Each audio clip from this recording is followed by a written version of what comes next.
Yo, yo, yo, what's going on, buddy? Welcome back to another week of Big D Energy right here on the Woodward Sports Network. My name is Neal Ruhl. Sam Flannel in for D-Mac. We have KG. What it do, KG? What up, though? Great effort out of you this weekend, my friend. Thank you. I appreciate that. Great effort out of you. Spencer Raxter. Hello. Uh-oh. What? Whenever you respond like that, I know there were some situations this weekend. Oh, yeah. This was Debauchery. This was a tough weekend. I don't know the exact hours of total sleep I got from Thursday to Sunday, but I think it was in the single digits. Yeah, it's a great weekend. Great weekend. Had yesterday as a total recovery day. Didn't leave the house. Slept until like 3. Didn't leave the house. Ate a bunch of shitty food. And just watched playoffs all day yesterday. So I'm good. Yeah. Great weekend, though. Okay, but the moral of the story is you're back on the horse. Oh, so, yeah. Always back on the horse. That's awesome. That is good to hear. But, yeah, the NFL draft has come and gone as well. And we're in there. Yep. First off, before we get into any of this, and look, we're going to give the city of Detroit its victory lap. Make no mistake about that, right. man. We absolutely are, because it was incredible. It was incredible to be a part of and stuff like that. But first off, I want to give you guys your victory lap. Pushing 40,000 of you watched the Woodward Sports draft coverage, and that's with 750,000 people, if not more, down there in the city. Thank you all for making this yet another NFL draft success. We appreciate you, and on behalf of Woodward Sports, thanks to all of you. Oh, yeah, and even the people in the chat who I've had my battles with, we know it's all love. I'm just happy that you guys support, happy that even throughout the draft coverage, you guys were all there every single day, supporting, being in the chat, giving your opinions, giving us, I'm sure even on Sunday, stuff to talk about when it was a really, really long day. So shout out to you guys in the chat, and keep supporting, and we're going to keep bringing the best content in the city of Detroit. So kudos to you. Well said, Neal. Absolutely. Wyatt Bear, only complaint was lack of bathrooms in the draft area. 750,000 people, everybody. Yeah. All right? The 313 party had some nice bathrooms. They had those walk-in porta potties with the fake wood finishes. Absolutely. It was Good dope. stuff, yeah. It was absolutely awesome, though, Bo. But we are going to get to the draft stuff. We'll get to the nuts and bolts of it all. We certainly will get in there. Flannel, your thoughts of the weekend. My thoughts of the weekend overall, well, I'm gonna get this out of the way before because Yeah, we're not gonna talk about it at any other point throughout the draft. The University of Michigan, 13 players drafted, the most out of any school from this draft, and it's fitting they won the national championship, because in order to win a national championship in college football, you have to have a plethora of NFL caliber players, and hell, NFL caliber coaches. Hello, Jim. No matter Harbaugh. how you get them. No matter how you get them. No matter, all well and good. Jim Harbaugh's an NFL-level coach. Jesse Minter's an NFL-level defensive coordinator. Sharon Moore went from a position coach to the coach of Michigan. So, yeah, it's just a testament to how good this team was, and also a testament to, Chris Jenkins was drafted. Mason Graham and Kenneth Grant, who are coming back, are better. A.J. Barner was drafted. He was the backup tight end. Colston Loveland is better.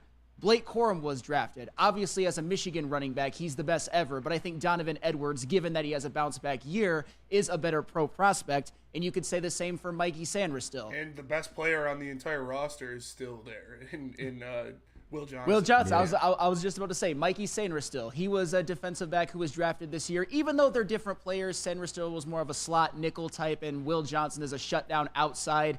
You lose a defensive back, but your best one, a future probably top 10 pick in next year's draft, is back as well. So just a testament to how incredibly talented that team was. And it's really nice to see Michigan players in the draft after a national championship instead of a disappointing end of a season. There it is. So Yeah, he laid that one down. Pete Smith says, at my funeral, I'd like to have a rollaway bathroom, trailer bathroom. Hey, Yeah. those things are sick, man. The trailer bathrooms are dope, especially if they got AC. Yes. Which it did, yeah. It did, yeah, man. I had one at we always had one at Jazz Fest when we worked Jazz Fest around Yamo, and Yeah. when it was hot as shit down there. Perfect. Tips for Jazz. This is a total sidebar. But tips for Jazz Fest, because we were working, 16 hours in the middle of summer downtown Detroit. I would bring an extra pair of underwear and socks, put them in a plastic bag, and throw them in the ice chest with all the boxes of ice. So halfway through the day, swap out. You got freezing cold underwear put on. Greatest feeling of all. Spinny, you're a genius. Yeah, that's how you got to do it. KG, you were part of the morning. You were part of the morning show. Yes, I was. Wake Up Woodward. Shout out, by the way. Thank you. 8 to 10 a.m. right here at Woodward Sports Network. Give me the summation of the people. What was the people's will? Oh man, the people thought the weekend couldn't have gone better.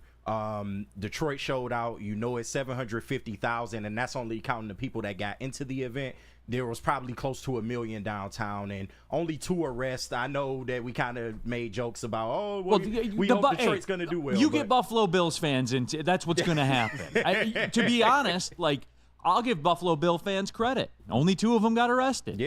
Yeah, shout out or to them, allegedly. man. Bills I'm not Mafia. reporting that. Yeah, shout out to Bills Mafia. But yeah, it went off without a hitch, man. The fans were great. It was just a beautiful energy experience in the city, and hopefully this leads to more stuff down the line. I think it will, but what better weekend could you have had, man? The Lions got their first round pick. A lot of people was worried about if they traded out or not. We got to see our first round pick. He was greeted graciously by the fans. It was a great weekend. He took the mic. He did. He took the mic from the reporter. Bro. It was a great move. I mean, you got value-wise, right? Like entertainment value-wise, your team traded up. And people were dying for that, man. Yeah. They were absolutely dying for that. And you got it. Yep. And it happened throughout every single round, which makes it probably more imperative that a lot of these players hit. But we shall see. It was certainly a lot of wheeling and dealing when it comes to the draft. I remember even, not just for the Lions, the amount of trades and chaos that you saw. If you thought you knew where your team was drafting, you didn't know. Yeah. And that I thought was the coolest thing of all, because you had to be locked in for every moment if you wanted to make sure live you saw who your team was going to take, because there were trades galore everywhere in the draft, even more than I feel like in previous years. Maybe it's just recency bias, but there were just a lot of chaos, I would say. No, absolutely. And the Lions went to work, and Brad Holmes went to work. And look, there were some things. It wasn't for me. There were a couple questions I have, which we'll hash through and we'll talk about. By no means, if you get arguably the best cornerback in the draft, by my estimation, the best cornerback in the draft, because you guys know I'm not a Quinion Mitchell guy. Yeah. So from that standpoint, if you take this and you get the best cornerback in the draft, then how can you not like that, right? On paper? Given what this team needs right now, if Terrion Arnold actually turns into the best cornerback from this draft class, it's a successful draft. Hard stop. No matter what happens with everybody else. If you had to bet the Flannel Estates mortgage payment on, who you betting on? Probably Terrion Arnold. With a hint of bias, but hey, he's going to a situation where he can, I would say, work out some of his technical flaws and just focus on eventually hitting his enormous upside, which is enormous. That's a really weird choice of words, but you know what I mean. So we will take your thoughts in there. Let's go Red Wings Sparty. Neal didn't call in and give Mikey Sanders still his flowers on his draft day. Michigan hater, not Woodward Sports Network. Wasn't he? He's just another draft pick now, man. Like he's just another NFL guy, right? Yeah. Hey, he's gonna be teammates with Jaden Daniels, though. So there we go. Your guy. That's your guy. Well, hey, he'll ride his coattails, man, because Jaden Daniels going to be electric. Hey, and by nature, Sanders still will get credit for Jaden Daniels' success. Well, we'll see how it actually goes. That's the way it works in the NFL, Flannel. It should there are some hard lines of how things work in the NFL. If Daniels had success, then that means Sanders still will have success. If Jaden Daniels is actually successful, then yeah, 100%. We gonna see though. Ooh. And Shots I don't. fired. No. I wasn't. It's a draft pick. They're all ifs. There's never been a single draft pick in the history of in human. that vein, Nick Lucido. JJ is not the answer. Good luck, Minnesota. LOL. He may not be. I think he's going to be good, but it would behoove us as Lions fans if he's not. Behoove. Do you notice? That's a good word. Do you notice that it hurts Flannel to say? You notice that? KG, you guys are both Michigan men. Hey. Right? I can't speak for Sam's fandom. I think Sam is smart enough to realize that, it's over for JJ now. All Michigan fans should be praying that JJ's a bust. Yeah. Yeah, They can't do that, though. I mean, you don't want. There's a part of you that doesn't want him to be, but No. You don't get that choice. This is professional sports. Yep, here we go. You don't get that choice. Well, you can get both. I mean, if he's still a success, but we beat the Vikings, that's the best of both worlds. Yeah. Oh, so you want him to go 15-2 guy if you're a Michigan fan? Yeah. That's what most Michigan fans want. So then the Lions got to go 16-1 to win the division.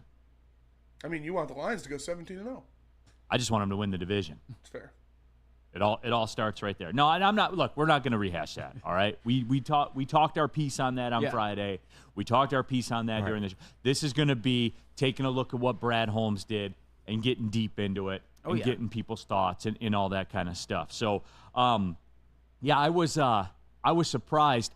I had a very first world problem on Friday night watching the draft. We were good. You know, I had to fly down to Florida for work. Tough one for Detroit City on Saturday night. I had to fly down to Florida for work, and right about, I'd say a little bit before Atlanta, the internet went out on the plane. Oh. And that was tough. Yeah.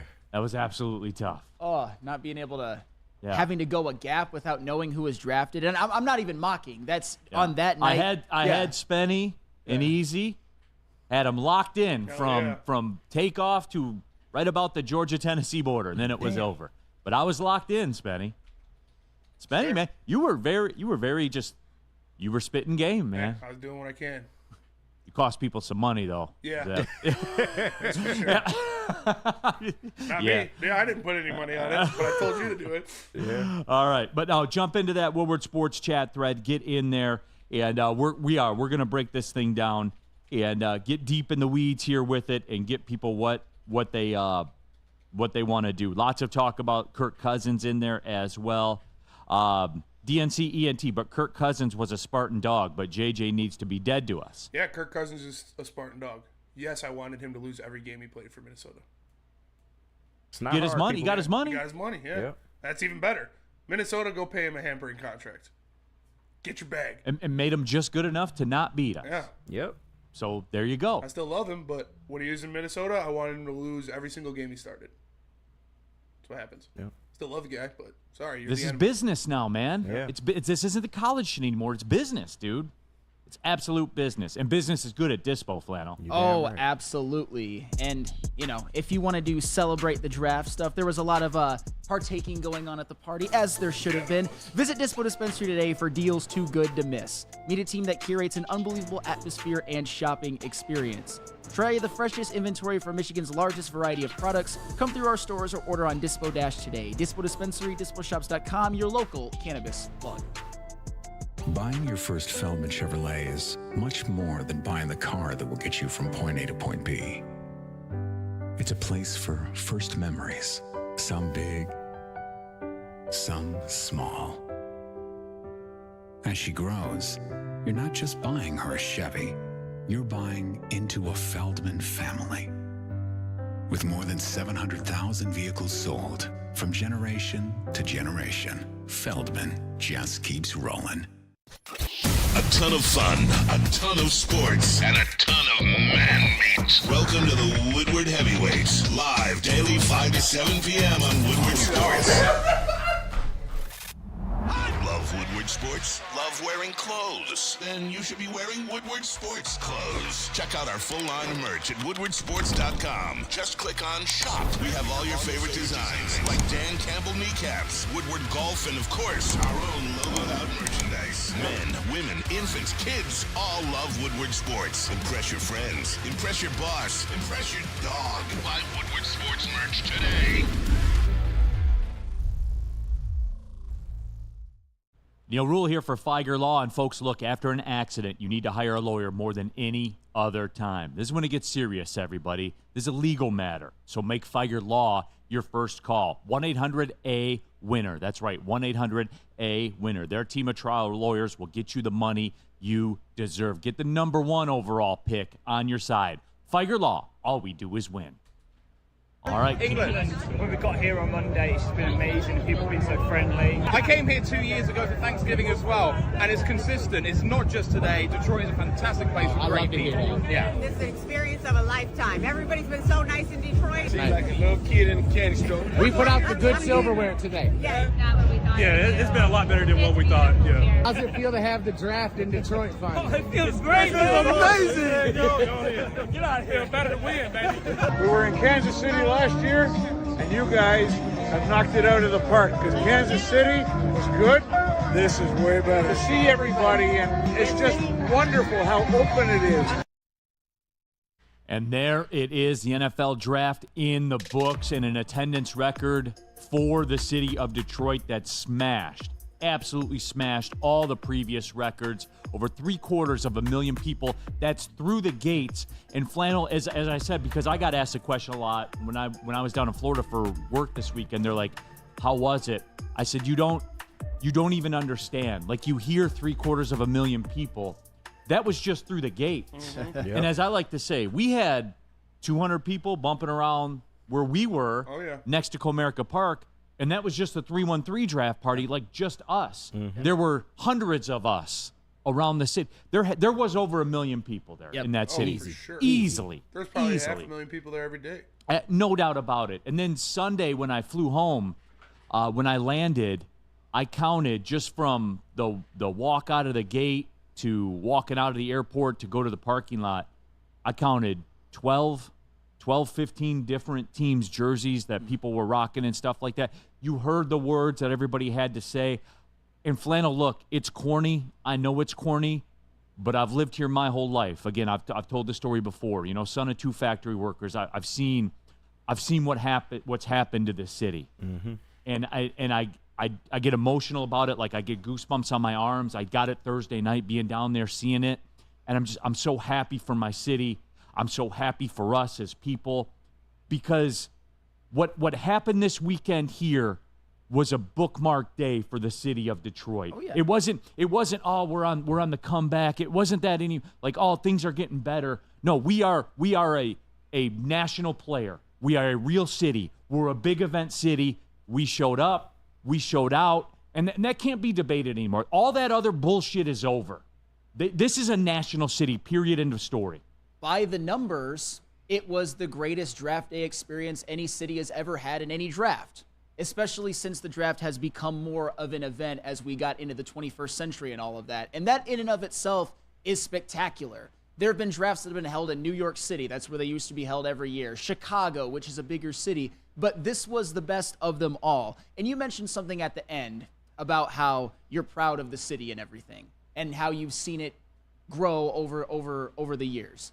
I'm, of course, not a native Detroiter, as everybody now knows. But my wife is, and my wife's parents are, my in-laws, and they decided to come out. I believe it was a Saturday night, or no, it was a Friday when I was working, and they kind of told me the exact same thing, that it was just wow, the amount the city's perception has changed. The fact that they were able to hold a draft, it kind of got them emotional as well. And even just from my perspective, everybody that I met downtown was friendly. I got to talk to a couple of Woodward sports fans. Everybody was polite. It was always a good atmosphere. When you went, Packers fans were nice, like Vikings fans. No matter who you ran into, even Bears fans, Steelers fans, no matter who you ran into, it was just always a good vibe. You didn't really hear about any issues or problems arising or any of that. Me personally, I didn't have any problems parking. If you really wanted to, I don't think you would have a problem if you wanted to find a place to eat that maybe isn't super crowded or packed. And that just speaks to how big the city of Detroit is. So it was kind of the best of both worlds. If you wanted to get into the festive atmosphere, you could do that and enjoy the vibe. If you wanted to take a breather and go on the outskirts, get something to eat, maybe, take a load off, you could. It was a flawless weekend. There's nothing you can say about it that was negative, and that's a testament to the city of Detroit. I think I had no question that it was going to be able to do it, because this is a city that was built to fit this many people. Yes. The infrastructure in this city is built to have this many people there, and it was awesome. People forget that, Spenny, because that's a great point by you. Like, this is one of the largest cities. Yeah. I'm talking about like area, like one of the largest cities in America. People forget that. Yeah, and the people are always great. I love Detroit people. I wasn't born or raised in Detroit or anything. I was born and raised in Center Line. Well, I was born in Detroit technically, but I was raised in Center Line.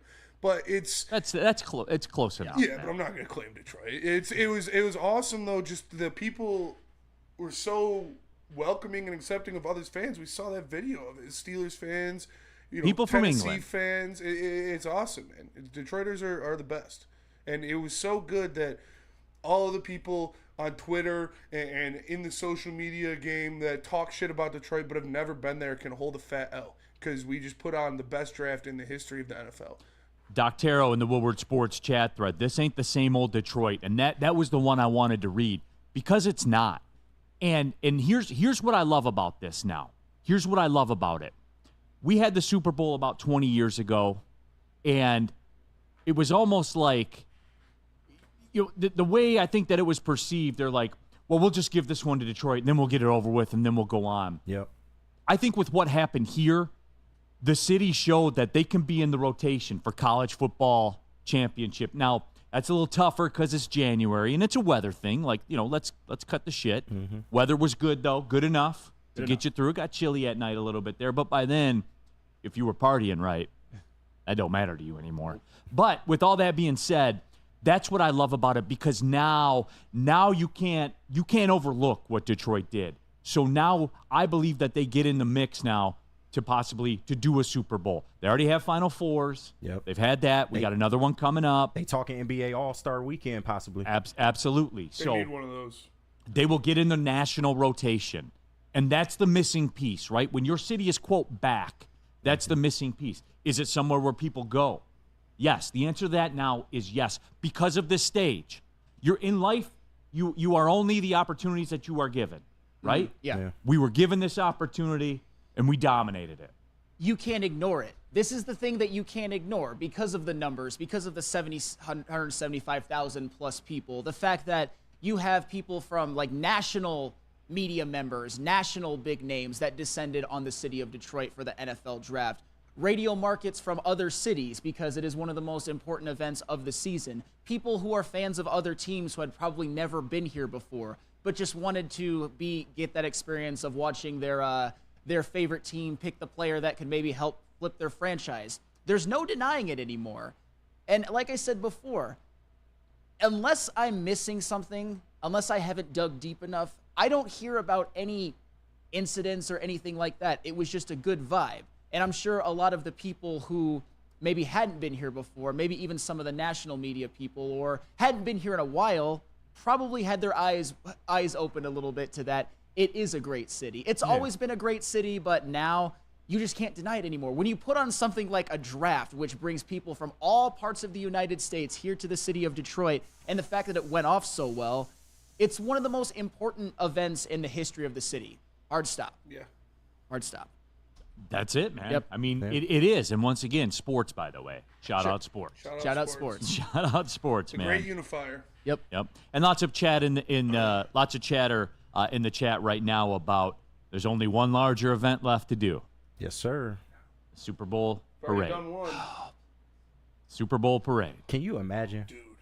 That was crazy. 750,000 downtown for the draft. Imagine if the Lions won the Super Bowl. They're going to shut the city down. They burned the city to the ground. Seriously. I don't think we would, man. I think we got too much mo right now. Mm-hmm. But it was the people were incredible, man. So, hey, and KG, I drove by the Detroit sign yesterday on the way home from the airport. What I tell you. All intact. What I tell you. Light's still working on that motherfucker. Now, it was the morning, so, I couldn't speak to the condition of the lights. Yeah. But I will say this. Here's the one question I have, right? Because I did notice everything was extra clean down there. Mm-hmm. So, whatever that took to do it more often. Can we, continue to do that? Thank you. How hard is it? I'm just saying, yeah. I know it costs money and stuff like that. And I know people shouldn't litter anyway, but as far as the government goes, why don't you clean up more? Come on, let's keep the city beautiful. The city has always been beautiful. People just didn't see it, man. We got a bad rap because of the crime rate and all that garbage. The city's been a great city for a long time, and I'm glad it's finally getting recognized. That's all. It's so hard because you can't necessarily blame officials and government and whatnot for wanting this city to look its best and shine its brightest during this kind of an event. So by that standpoint, I can kind of understand how it's go into overdrive, making sure that this city looks good. But I agree with you, Neal. A little bit more energy into making it like that more often. But at the same time, I don't know if it's ever going to be quite that imperative, at least until there's a Super Bowl parade, if or unless. Shad 216 in the chat says the Detroit sign does look nice with the lights on. The draft went so well that people are loving on the Detroit sign now. That's how powerful the draft was, everybody. It's crazy. KG, have you warmed up to it a little bit? Hell no. They still could have did better. They still could have did better, man. Y'all could have put LEDs on the letters. It would have looked better than what it is. It's like, don't get me started on that. It looks but good at night. it's nice. I'll say that. It looks good at night when it's lit See? up. Come on. It could be better, but it looks better than it does in pictures. KG, is it passable at night? Y'all put white lights on white letters. Do better, Detroit. That's all. What are you trying to say, KG? I don't like the white. No, I'm sorry. There, I said it. Just say it, KG. What do you really mean? All right, that was it. Okay. All right, let's do this in. Let's take the break. All right, we're getting into it, everybody. We're getting into the draft. I want to get the thoughts out there. I want to get people's takes on it. Let's talk about it. Let's talk about it, everybody. Before we do that, Woodward Sports has the new morning show. It is up and running. KG's a part of it. As a matter of fact, wake up, Woodward. You know the players, you know the game. Kool-Aid, Flannel Sam, Broder, KG, the legend JB Smoove, all of them, 8 to 10 a.m. How about Broder, by the way? Hey, he had a weekend. He did. Yeah, he did. He had a weekend reporting on the draft. Let me tell you this, too, about Broder, by the way, everybody, and this is serious. As good of a job journalistically as any other of the Detroit writers in this town. Hard stop. Yep. Go look at the videos. Go look at the clips. Somebody tried to tell you Terry and Arnold was a possibility. That was our credentialed Lions writer down there. I'm just saying, everybody, we're Detroit's #1 sports work for a reason. Woodward Sports. Walk into any Lady Jane's Haircuts for Men for an award-winning haircut experience from one of our talented stylists. Enjoy a precision haircut, hot lather neck shave, scalp and neck massage, and a hot towel treatment to top it off.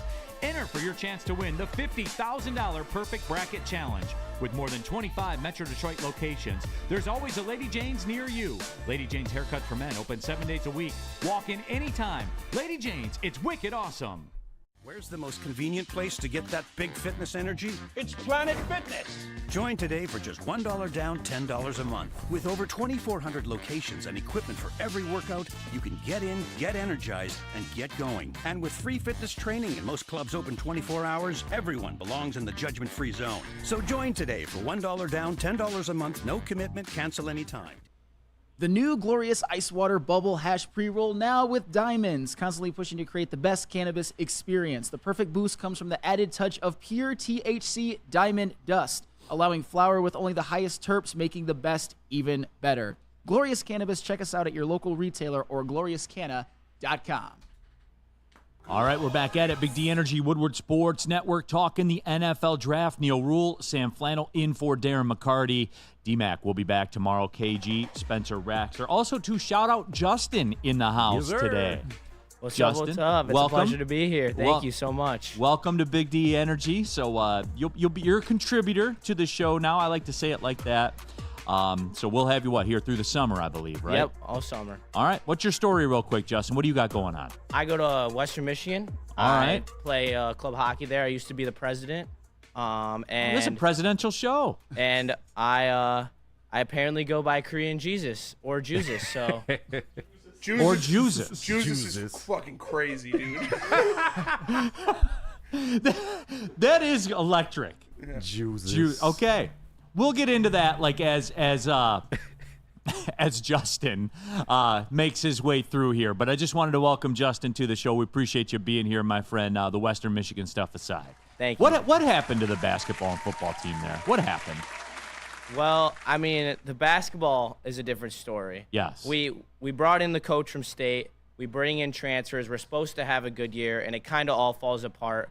We kind of have a selfish mentality on that team. There's a player named B. Artist. He takes a ton of bad shots. He shoots us out of games at points. Okay. It's not the best situation there. Hopefully they can figure out more of a team-oriented style, as Dusty May is doing at Michigan. Or and then with the hockey was a complete collapse against State. There's no other way to put it. Get it together out there in Kalamazoo, all right? Up two goals in the third period. Get it together. You gotta play the defense. You gotta block the shots. You gotta get the puck out. You gotta get the puck deep. It's the basic essentials to hockey, and we just didn't do it, and that's why we lost to State in overtime. All right. As the summer rolls on, we'll talk Western Michigan football when the college football stuff presents itself. But welcome, man. Good to have you. I also am a Michigan fan, though. My dad went to Michigan, and I was sir. at One of these. Yes, sir. You go to Western, but you like Michigan. Yes, sir. Yes. I went to the Natty with my dad, actually. Hey. Hey, you love JJ still? No. Dead to you? See, I wanted to butt in on that when they were saying, I hope he goes 15-2. I do not hope he goes 15-2. Yes, talk to him. That is not an okay. Just when I was worried about that, you go and do something like that and totally redeem yourself. Yeah, it's not okay. Jesus in the house, everybody. I'm seeing a lot of Jesus in the chat, too.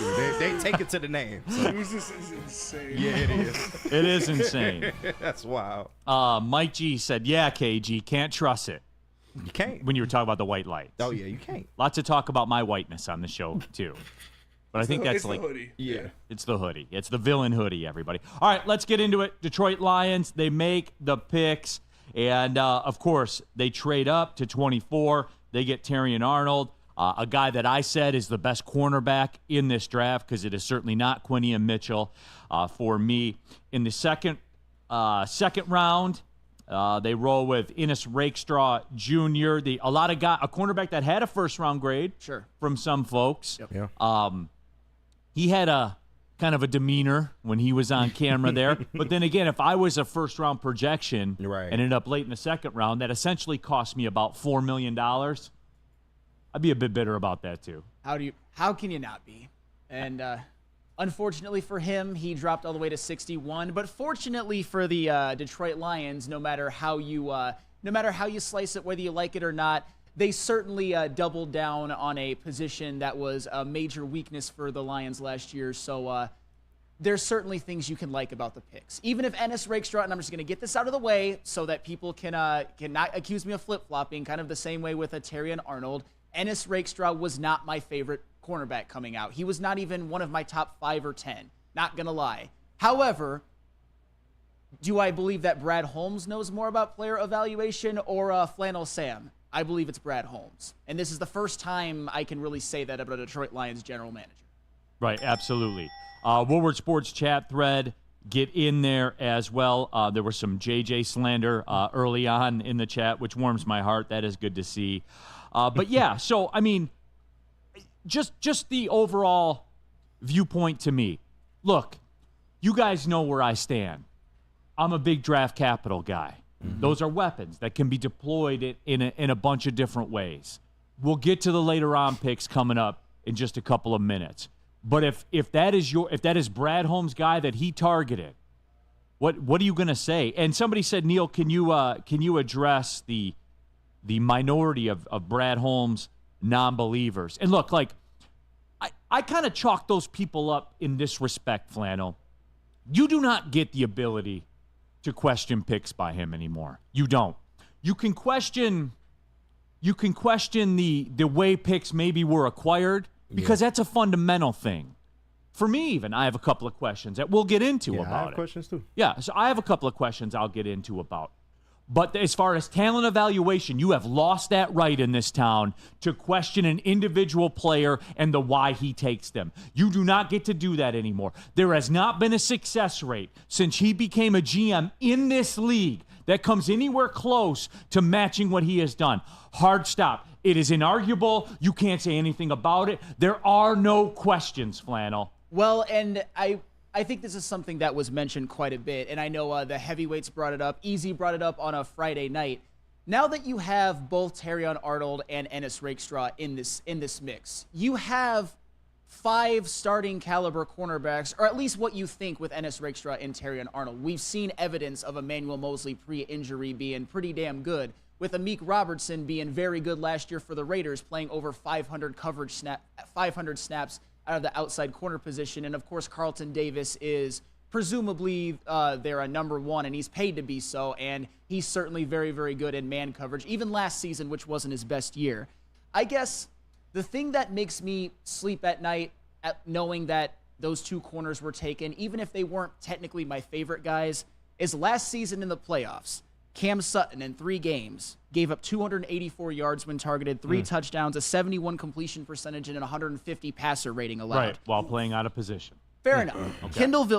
I understand there's context, but even a guy like Cam Sutton, he could have made more plays. My point is that you need a more loaded secondary room. Kindle Vildor gave up 260 yards, 1 touchdown, a 65% completion percentage, and 125 passer rating. And the infamous bounce off the helmet. 100%. So the philosophy of them wanting to just load up in the corner room when there's a lot of questions surrounding even like guys like Emmanuel Mosley, you've got injury. With Rakestraw and Terrion Arnold, they're obviously rookies, and they have their strengths, but they certainly have their weaknesses as well. I don't mind them. It wouldn't have been my first choice, but now that they did it, I understand why, because getting a corner was definitely a need. You could not, in my opinion, you could not address it in this draft and go into the season as you were. I think it would have a chance to hurt this team. I think it would have a chance to hurt them getting to the Super Bowl and potentially winning it. But now, they don't have those issues, or they shouldn't, or at least they've given themselves more opportunities to not have these issues, and Brad Holmes thinks it's a good move. What better of an endorsement do you need than Brad Holmes is making the picks? And you already mentioned his hit rate. Stephen Baffey, one of the more elite posts that I've seen in a while in the chat thread. Brad Holmes has 23 of 23 players he has selected on an NFC Championship roster. 22 of them are still on the Lions. Dude has been historically successful. GOAT. Think about that. 23 of 23 players he's selected have been on an NFC Championship roster. And that's the thing. Usually when on the Lions. Yes. No, hold on. Yeah, on the Lions. Right. On the Lions. I mean, we've seen even some very recent drafts by Bob Quinn in which players drafted. I mean, Tease Tabor flames out in just a couple of years. Most research on Tease Tabor out of anybody. Exactly. And guys certainly who are picked in later rounds, like a Brad Kaya, for example, they don't become contributors on NFC Championship level teams. And so the fact that Brad Holmes has gotten that from almost every single person that he's picked, even some of the misses, like Live Onzarike, he's still what I would call an NFL player. I'm not saying he's like anything worth writing home about, but you understand what I mean. Even a guy like James Mitchell, again, a guy you're not giving any parades for, but he's at least an NFL player. And has numbers, you know what I'm saying? 100%. Like 100%. Plays. Yes. Yeah. Plays Here, games. not in the UFL. Right. Plays games in the NFL and makes contributions. So in that reign, I'm more than okay with Brad Holmes making absolute sure that you give yourselves enough cracks at it to fix the outside corner Holmes curve and everything. But the thing is, not all of these guys necessarily need to be Pro Bowlers. I mean, Brad Holmes has drafted plenty of guys who might never make the Pro Bowl, but have been heavy contributors to a team that, you know, had the leap from 3-13-1 to the NFC Championship game. And oh, by the way, you look at the All-Pro team from last year. They already have Sam Laporta, Amon-Ra St. Brown, Frank Ragnow, Penei Sewell. You know, Aiden Hutchinson was a Pro Bowler. Aleem McNeil probably would have been if he didn't get hurt. They've got those kind of players already on board right now. Jared Goff, Jahmyr Gibbs, David Montgomery, a few more Pro Bowl caliber players. So as long as these guys make contributions when they need to, as long as they're NFL players, I think that this draft will be looked at as a success. And hey, who's to say Terrion Arnold won't make a Pro Bowl someday? Yeah. By all the big boards you see, by all the projections, he was a bit of a steal. I think Brad Holmes might have been surprised that he was available at 24, which is why he traded up. Oh, absolutely. Yeah, so it is. It's one of those things where there were going to be no dissenters because he gave the room, and that room had 750,000 people in it. He gave the room what they wanted. Yeah. You got your entertainment value. Got the video of people reacting to the Terrion Arnold pick. Oh, yeah, that's right. Okay. He gave the people what they wanted to the tune that it went like this.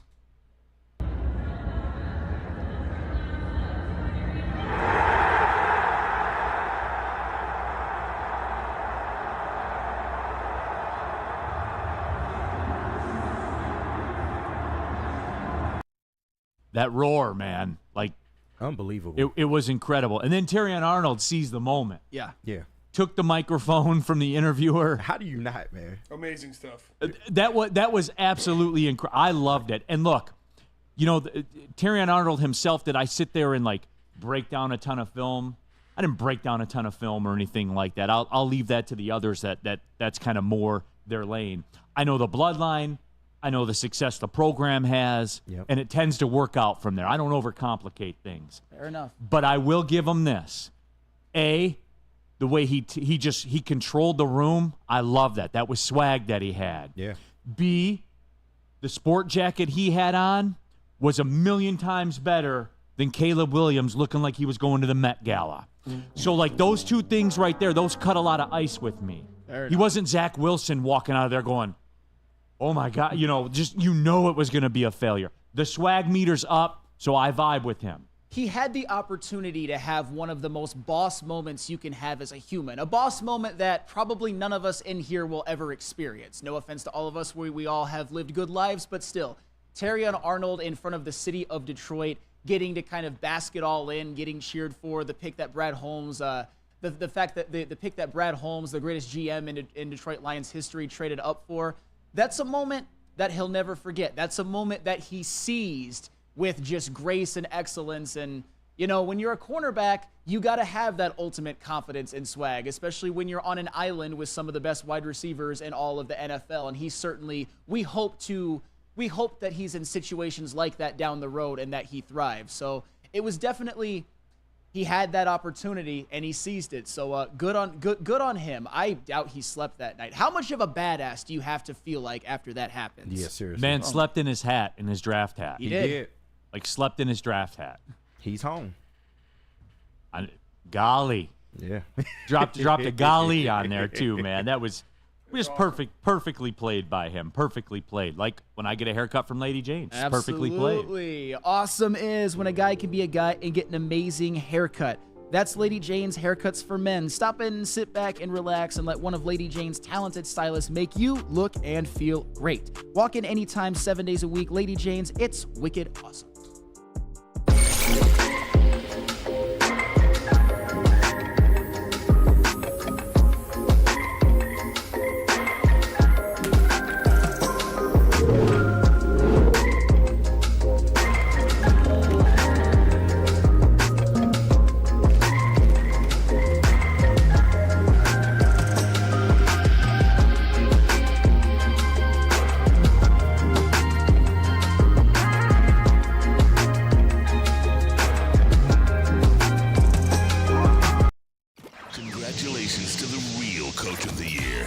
City Dan Campbell. Just put your head down and go to work. It's about to be fun, man. It's about to be fun. Woodward Sports. Walk into any Lady Jane's Haircuts for Men for an award-winning haircut experience from one of our talented stylists. Enjoy a precision haircut, hot lather neck shave, scalp and neck massage, and a hot towel treatment to top it off. Enter for your chance to win the $50,000 Perfect Bracket Challenge. With more than 25 Metro Detroit locations, there's always a Lady Jane's near you. Lady Jane's Haircut for Men, open 7 days a week. Walk in anytime. Lady Jane's, it's wicked awesome. Let Guardian Alarm offer you customized solutions from real experts. Our professional technicians take the time to recommend security and automation solutions specific to your needs. 24/7 professional monitoring. Call us anytime, day or night, and know that a Guardian team member will stay on the phone as long as needed. Technology backed by people. Your safety and security deserves technology that's been proven to work and people have been proven to care. Call 1-800-STAY-OUT. That's 1-800-STAY-OUT. Guardian Alarm, your local security experts. All right, keeping it pushing here. Big D Energy, Woodward Sports Network, Neal, Ruhl, Sam, Flannel, KG, Spencer, Raxter, Justin here in the house as well, a.k.a. Jesus, Yes. if you will. More on that later. All of you in the Woodward Sports chat thread as well. Get your thoughts in there. Subscribe to the Woodward Sports YouTube channel. Shout out to all of you, too. Nearly 40,000 of you watched our draft weekend coverage. And we appreciate it, guys. I mean, the bottom line, we certainly do appreciate it. Was this Justin that said, okay, move on to the other picks? Okay, Justin. You program the show. All right, boss, you got it. We'll do it. I think the formula works, my friend. But anyway, with that being said, you want to do the grade thing? Yeah, we can. Hey, let's grade picks that haven't played a second yet. Yeah. All right, you guys seem to go for it. Against my better judgment, I'll do it. People going to do it anyway. You're going to do it anyway. Flannel Sam. We'll go around the room. Flannel Sam. Yes. Your Lions draft grade. I am going to give it a B+. A B+. And if I want to give a quick explanation, here's what I like about it just on the surface. One of the things that you hear often from people who do this for a living, people who are draft experts, is that, man, a lot of these picks the Lions got exceptional value for, particularly late in the draft. So I went to my favorite website called Pro Football Focus. The gospel according to Flannel Sam, as some people will say. And Speaking of Jesus, the good book. Jesus' Pro Football Focus book. What makes their big board any different than others? I'll just say, it's all projection. Terrion Arnold was 14th on the PFF big board. The Lions got him at 24. Ennis Rakestraw was 46th. The Lions got him at 61. Sione Vaki was 124th. The Lions got him at 132. Mekhi Wingo was 131st on PFF's big board. The Lions got him at 189. And Christian Mahogany was 106th on PFF's big board, and the Lions got him at 210. That alone speaks volumes to me about how potentially these guys were, even though a couple of them are later round picks, they might, and especially when you look at what they can do, how they can help this team, they might be contributors. And also, you look at Terrion Arnold and Ennis Rakestraw. They're helping out the cornerback room, which was a weakness last year. You even look at Sione Vaki. There's a lot of different things that he can do. When I look at him more as a safety personally, but he also played quite a bit of running back, was asked to fill a different role, and he did. And on a per-play basis was the most explosive player in college football. Average over 7 yards a carry and 18 yards a catch, which is phenomenal. But even with the safeties, you're going to have to maybe make some decisions about Kirby Joseph or Ife Melifonwu. I mean, Christian Mahogany, he to me looks like a potential Kevin Zeitler replacement. And Mekhi Wingo looks kind of like a perfect Aleem McNeil backup. And, of course, Giovanni Manu. Manu, yeah. Yes. He's a guy, high upside, possible Taylor Decker replacement. So I kind of see what they're doing. Not all of the picks are my favorite, but with all of that encompassing, I would give it a B+. Woodward Sports chat thread. Lorena Rios, best part of Terrion's first words, he gave Jesus the credit. Oh, no, she said Jesus the credit. I'm sorry. Gave Jesus the credit. Praise Jesus. Absolutely. Shad216, my old high school teammate got drafted to the Chiefs. I feel sorry because he's going to lose a Super Bowl against the Lions. Womp womp. Talk that talk, Shad. Talk that talk. KG. Yes, sir. As heard on Wake Up Woodward, your Lions draft grade. Hey. B+. Now we're giving out Lions draft grades coming up at 42 past the hour. Right. Mine is a B+. Jesus will hit you with traffic. Yeah, I know, right? But definitely a B+ for me. The Terrion pick, home run. Ennis Rakestraw, I like the player. I just have questions about where he fits in to this big mess of a cornerback room. Give me the why on that. Why? Because I mean, you went out and got a Meek Robertson. You have Carlton Davis, who's clearly your number one. Terrion is your two. Is he gonna share time in the slot with Brian Branch? Is it gonna be a duo with him and a Meek? Like, I just have questions because of the type of talent he is, or who I think he can be. Where does he fit in this first year of a loaded cornerback room?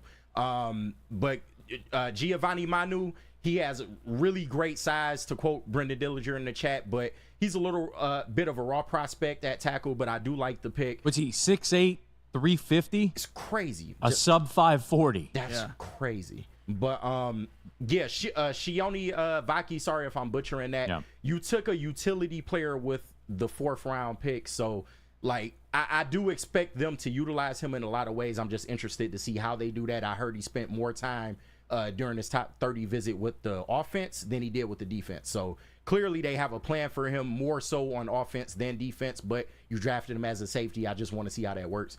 And then Mekhi, what was the last name? Not Becton. Wingo. Yeah, Mekhi Wingo.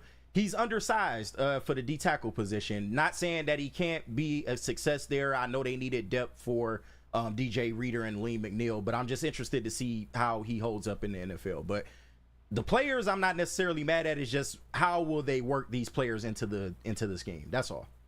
B+. Okay. B+. BD3 thought criminal. Neal, give us a stripper DJ bit, please. All right. Coming up next here for our draft day grades. That's right, we're going to call to the stage Spencer Rackster. Give us your draft day grades. All right, draft day grades.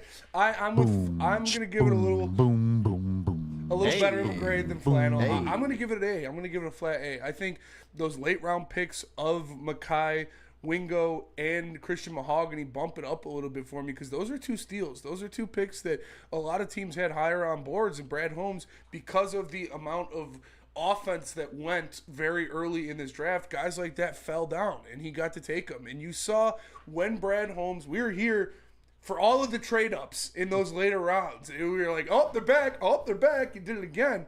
And when they traded up for Mekhi Wingo, 4 of the next 5 picks made were defensive tackles. And 2 of them were to division rivals in Green Bay and Minnesota. So Brad Holmes traded up, got the best defensive tackle he hurt available. JJ's ability to be good? Yeah. I don't know if I can vibe with that. Brad Holmes traded up, got the best defensive tackle on the board, and then a run of defensive tackles went. And he was obviously the best that was left. And we got some Brad Holmes audio later in the show that we're gonna play about him breaking down Mekhi Wingo. But as a total draft, I'd give it an A. It sounds boring and it sounds chalk, but the dude doesn't miss. But and it's your value system too, right? Like there were fireworks to it. Like it was a Spencer special. Yeah. There was movement, there was transactions to it. So it was everything that you want in a draft, Spenny. So I'll give you that. I'll give you that on there. For me, make sure you jump into that Woodward Sports. Derek R., every Brad Holmes draft is an A. So there's that out there as well. And, for me, I would grade it, I have a different value system. No, here we go. Okay? I have a different value system. From a value perspective, the value of the picks, was an A. Mm-hmm. Like, you can't dispute that. Yeah. And KG, you broke that, or Sam Flannel, you broke that one down. Now, granted, that was the Jesus Bible, the Pro Football Focus. But, I agree with that, though. Positionally, they did well because, you look across the board, ESPN had Terry Arnold as overall 11. Right. And that depends on where you shop, right? Like what you value. I thought that there was a nice mix of dudes, like Lions dudes, right? When you look at Vaki is a Lions dude. Yeah, absolutely. He kind of reminds me of Malcolm. Like he's kind of in that Malcolm Rodriguez. Yep. He's a good athlete. He can do multiple things. There's a ton of different things that he can do. So from that perspective, like he got football dudes. Yeah. Mekhi Wingo is a football dude. Mm-hmm. What's Team that captain. man? What's that man doing playing in LSU's bowl game? But he did. Yeah, he did. He did because he said it's on me to be there. I'm a captain. Yep. Damn That's a right. football dude. I wouldn't have done it. I'll just be honest with you guys. Oh yeah. I'm going to the draft. That's what I'm saying. But but that shows you. That shows you how that dude's built. Obviously, Terry Arnold. We saw how he's built. Mm-hmm. So from that perspective, he checked a lot of the Lions boxes, a lot of Brad Holmes stuff. Now, where I go against the grain a little bit is, and look, I get it. Everybody was electric about it. And it cost. There is a cost to move up. I thought that the cost to get Terrion Arnold was about what we expected. Sure. Point for point on the chart system, it was in the ballpark of what was expected. Shit, better than expected. Because of how he fell. Just because of how he Yeah, fell. like you parlay in the fact, like, because he wasn't even the supposed to be value there. of him, Yeah. versus, and that's a separate discussion than the point chart or whatever. It's just for me, from my perspective, I get that, and he valued it, and it was something that they needed. So cool, I'll sign off on that one. The trade that they made to move up to get Manu, I thought was a bit aggressive. Okay. I thought it was a little aggressive. And here's the why. Because I talked about this the week leading up to the draft, where if the Lions do trade down, and I was team trade down, I know that was anti 750,000 people. What they did making those trades later on, Flannel, no one's talked about this anywhere in the media, and I get it because it's kind of peeing on the parade a little bit. They don't have a 3rd-round pick next year, and they don't have a 4th-round pick next year. Yeah. Trade deadline. When the trade deadline rolls around, man, I'm just saying, you guys. And I'm just saying, I don't care. Okay. And Brad Holmes doesn't care either because he values his deep scouting so much more that he thinks his values of 5th, 6th, and 7th round picks are just as good as 3rd and 4th round picks for other teams. The guys he gets later in the rounds, he thinks are just as good as the picks he would get in the 3rd and 4th round. So he trades up into the 2nd and 1st round with those picks to get the best guys because he knows a 3rd and 4th round pick hold just as much weight as a 5th and 6th round pick for him. Yeah. And to kind of wrap it all up, why I'm cool with it, and it falls back to this. You know what they do have next year? What? 3 7th rounders. Yeah. And I know you say, well, Neal, it's a 7th rounder. What does that mean? Trade 2 of them to move up. And statistically, we are in a time in the NFL where more 6th and 7th rounders start in this league than ever before. It's true. This is the depth part with Brad Holmes. This is the deeper thinking. Guys like James Houston's.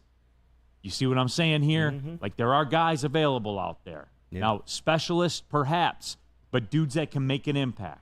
And that's all you need when you have a Super Bowl roster at that point. It's not like next year we're going to need to fill 12 holes with draft picks. I was saying you that, just need guys to supplement the other guys on your roster. You need the specialists. You need the big shot wide receiver or the only quarterback rushing edge rusher, like guys that do specific things to just fill in a couple plays, because you already have a roster littered with all pros. So you don't need these big swings and misses or these big swings for all these guys. You just need guys to supplement the guys you already have.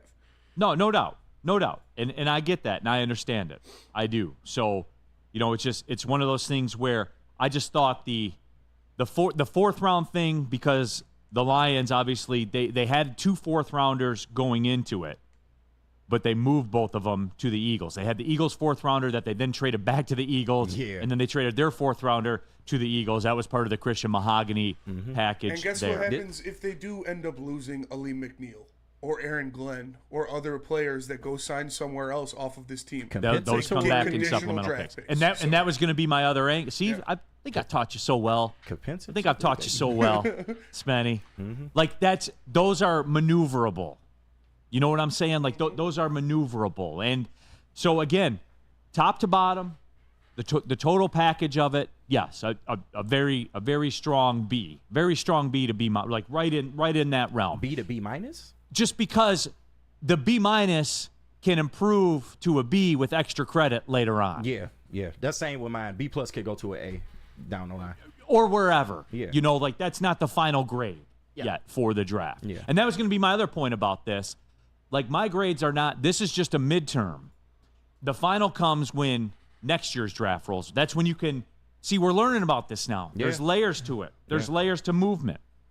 There's layers to insurance. Absolutely. And Swiss Insurance can get you all the layers. And with the first pick in the 2024 draft, Detroit picks Swiss Insurance Group. You thought I was going to say Terry and Arnold. Wrong.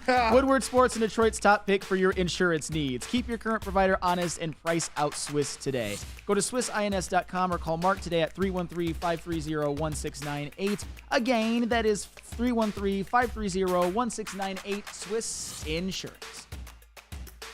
Where's the most convenient place to get that big fitness energy? It's Planet Fitness. Join today for just $1 down, $10 a month. With over 2,400 locations and equipment for every workout, you can get in, get energized, and get going. And with free fitness training and most clubs open 24 hours, everyone belongs in the judgment-free zone. So join today for $1 down, $10 a month, no commitment, cancel anytime. A ton of fun, a ton of sports, and a ton of man meat. Welcome to the Woodward Heavyweights, live daily 5 to 7 p.m. on Woodward Sports.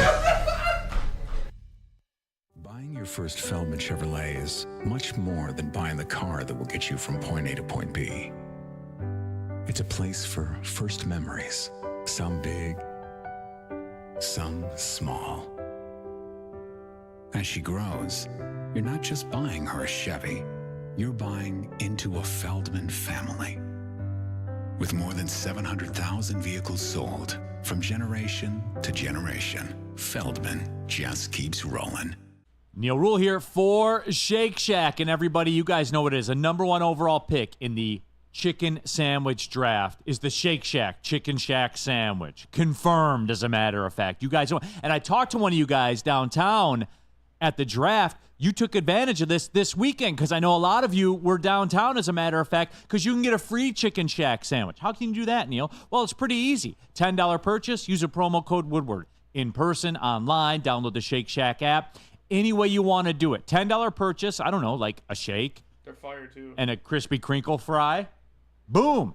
Use that promo code Woodward. Get yourself a free Chicken Shack sandwich, everybody. Get it in. It's extended till May 1st. Promo code Woodward.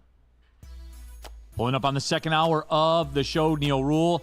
Flannel Sam in for Mr. Darren McCarty. We'll get his thoughts on the draft tomorrow. KG, Spencer Raxter, new guy Justin in the building, all of you in the Woodward Sports chat thread. Welcome back to the show. Appreciate you guys tapping in. Woodward Sports chat thread, Steve Wilds, they gave the Eagles back their own fourth. Well, they also traded another one. So as it sits right now, as I look here at their future assets, the Eagles have the Lions' fourth rounder originally, and then they have their own fourth rounder back that they traded to the Lions. So that's where they sit right now. So again, though, you got to start getting in this space where you got to start thinking about the depth. Yeah. And if Aleem McNeil has a Pro Bowl season and maybe becomes a cap casualty, then you'll replenish through the supplemental picks. Sure. Or with Mekhi Wingo. I mean, I understand a guy who's picked that low, you may not want to necessarily count on, but Spenny, you actually tweeted something, and I'm just going to kind of paraphrase half of the tweet that explained how when you're looking at the Lions defensive line, you're looking at, or I'll just give it the whole tweet its flowers. You're looking at DJ Reader and Aleem McNeil as your starters, which in terms of returning starters, according to PFF, are your best returning defensive line. The only, in terms of interior, the only one that was higher was Kobe Turner and Aaron Donald, but Aaron Donald retired. And then you look at a couple of the young up-and-coming defensive linemen, like Broderick Martin, who had a bit of a lost rookie year, but is a bit of a project, and Mekhi Wingo. You've got yourself your potential DJ Reader archetype replacement in Broderick Martin, and your potential Aleem McNeil archetype replacement in Mekhi Wingo. Because Mekhi Wingo last year, he was a hell of a pass rusher from the interior defensive line position. 4.5 sacks in only 8 games, more than a half a sack a game, has that kind of explosive first step, that power, all of that. The only thing that really is the biggest concern about him is probably run defense, but just to mention, you could get it with the picks, or you could have drafted your next Aleem McNeil with Mekhi Wingo, or at least an approximation of it. I'm not sure that was Brad Holmes' thought process, but for me, looking at the draft from afar, that is how I continue to justify these picks and like them more and more, because you see it all across the board with what could be happening in the future. All right, Woodward Sports chat thread, because I'm hearing different sides to it. Steve Wilds, that's an accurate reporting. Listen to DNC. DNC ENT in the chat said we have first, second, fourth, fifth, sixth, and 2 7ths. One of the websites I saw that I pulled up to confirm says that the Lions do. That's Pride of Detroit, by the way. They said they do have their 4th-round pick next year. One of the other ones that I follow said that the 4th-round pick went to the Eagles as part of the trade. So I took it to the streets, and from what I saw, the 2025 4th-round pick is a second pick for next year's draft that Holmes parted with on Saturday. So, again, I'll work to confirm that. Pride of Detroit's pretty good, though. Yeah, so, pretty solid. I would shade towards their right. So I have seen a couple of different things. So that's that would explain the reason for the discrepancy. Pride, though they block me on Twitter for some reason, I don't understand, because I always kind of give them their flowers. They are very, very good. They're very good, but they're also very soft. They can be. Yeah. They can be. Yeah. I mean, all I said was I'm not participating in 7-on-7 drills with touchdowns from who was the backup quarterback? David Blau. David Blau. I don't want to hear about David Blau's touchdown passes in 7-on-7 drills in May. I feel that. And that's fair, too. Very. But I also qualified. I said, you guys got a job to do. You got to put out content. I don't hate that. I can choose not to participate in it. Yeah. So, because somebody asked about it. They said, David Blau looked good. That was the genesis of the of the discussion. So, that's what it was. But Yeah, Steve Wild. So that would explain, kind of the discrepancies between the two. Man, people getting all caps about it. Okay, DNC, I'll believe you then. I'm just explaining you the why. Right. I'm one man. I'm not Jesus. I'm not perfect. You're not. Only Jesus is perfect. Only Jesus is perfect. Jesus and Jesus. Those are the only two, perfect people out there. But yeah, so that's what it was. Let's do this question too, because I like this one more than they. Hey, the draft grades here on the afternoon zoo. Who intrigues you the most? Ooh, Christian Mahogany. Me too. That's definitely the one for me. I mean, when you look at his PFF big board grade versus where he was actually drafted, the Lions got, according to that, a 100-plus pick steal when it comes to that. And Christian Mahogany, the thing that I like about him, the thing that intrigues me is obviously when you read about him, when you watch him play, you notice that he's a very adept run blocker, and he's got great size for a guard, and he has what you would call that a mean streak that we all like, finishes blocks, just wants to punish people. But I always hear about how his pass blocking needs some work. But I go to the numbers, and I see 422 pass blocking snaps this past year, 0 sacks allowed, 0 hits allowed. So to me, that can't be better. I mean, you can't be better than that. I suppose he allowed some hurries, but to me, that gives more, I would say, credence to that his pass blocking isn't going to be as big of a problem as you think. I suppose one of the reasons he fell was because there's some concerns about his athleticism, which is fair. When you go to the NFL, it's definitely a new game, but as we've always said, as we've talked about, as you've talked about, Neal, as Spencer, KG, one of the ways that the Lions could attack this draft is to keep your strength the strength. Kevin Zeitler's on a 1-year deal. There's a ton of questions about Frank Ragnow's future health. And I know Christian Mahogany doesn't really have positional versatility. He's kind of a right guard and a right guard only. But even if Christian Mahogany's a guy who on a lower round, 6th-round rookie contract shows that he could maybe step in after Kevin Zeitler's 1-year deal, it's certainly intriguing because he was a 3rd or 4th round talent. By my estimation, by people who do this for a living's estimation, and he's the type of pick that if Brad Holmes hits on it, if Christian Mahogany becomes at the very least a consistent starter, is the type of pick that can make your strength continue to be a strength, even when you got to pay guys and make some decisions about, say, Taylor Decker, for example. And for me, it is that, right? Because, again, you're going back to the guard well. Yeah. And Mahogany is very, very clean in his efforts. And, yes, it's funny, too, like how specialized things get now. Yeah. The game of baseball, drafts, how specialized it gets. And when you get put inside a box, and I kind of feel that way about Mahogany, because versatility, and we've seen this in basketball. I've talked about this a lot of times. And John Calipari was kind of the first guy to do this in college basketball, where you get 5 athletes, you throw them out there, and you figure it out. Yeah. And you isolate matchups and what you can do. I think that's kind of leaked into football now, where it's become a matchup game, and especially I think the draft has turned that way. If you have versatility, your value increases. To whereas if you're a specialist, because again, what were we talking about with James Houston? We were talking about how he's just a pass rush specialist who can't play every down. Yeah, a specialist dude, go get to the quarterback who does it 8 times in the 9 games he's played in the National Football. That's value to me. Of course. Because, like, I've always said this. If I can go get the best dude, I value the best dude. And maybe Mahogany, because what was the order of the day? All these linemen that we fell in love with, that I fell in love with, that everybody else did, like Jackson Powers Johnson. Right. What was the sale? What was the sell on that? That he could step in and play center or guard and do it effectively. Graham Barton. He could play all positions on the offensive line. Dot. Yeah. Like, that's it. People forgot about guys like Christian Mahogany, I think. Just I really guard, do. A really damn good guard who kills people in run blocking and who allowed 0 sacks on over 400 pass blocking snaps. And that's pretty good. That no hits either, which is even more impressive. And when you hear about him, you're actually kind of surprised to see those stats. And when you watch him play, you're like, he seems to be doing all right in pass coverage. It seems like a lot of those interior defensive linemen aren't getting to the quarterback, aren't really moving. But like we said, he's just a guard. But there's nothing wrong with that. And the Lions might need a guard. And he's in the ACC. Yes. You know, it's not like he's out there, playing against Rocky Lombardi. Fair enough. Spartan Dog or nah?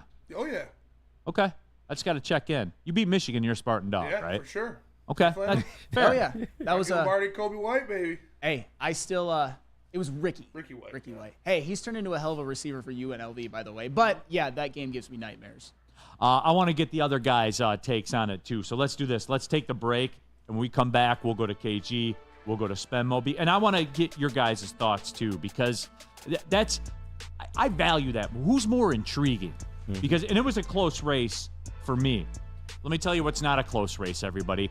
If you get in an accident, you need a lawyer more than any time in your life. This is real life, everybody. This is business here. Feiger Law, that is the first call. 1-800-A-WINNER. That's right, 1-800-A-WINNER. Their team of trial lawyers will get you every dollar that you deserve. Feiger Law, all we do is win. Stop searching for a vehicle and start finding one. Les Stanford Chevrolet Cadillac makes it easy. We harness the power of multiple dealerships and own the biggest selection of GM brands in the area to get you the car you need. With the Les Stanford Group, you'll have access to 4 different dealerships, providing you with more makes, more models, and more choices. We're connected to more than 1,000 vehicles. And with so many high-quality CPO vehicles available, you'll find new car quality at pre-owned prices. You can start and end your search at lesstanford.com today. Congratulations to the real Coach of the Year, Motor City Dan Campbell. Just put your head down and go to work. It's about to be fun, man. It's about to be fun. Woodward Sports. Braylon Edwards here, Premier Pet Supply. Man, just looking around, who's got it better than pets?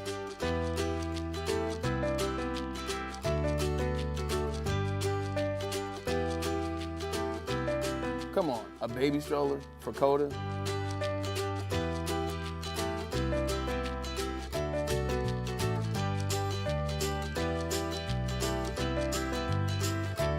A chef for Lola? Really?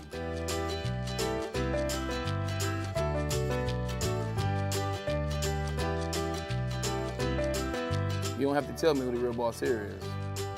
Who's got it better than pets?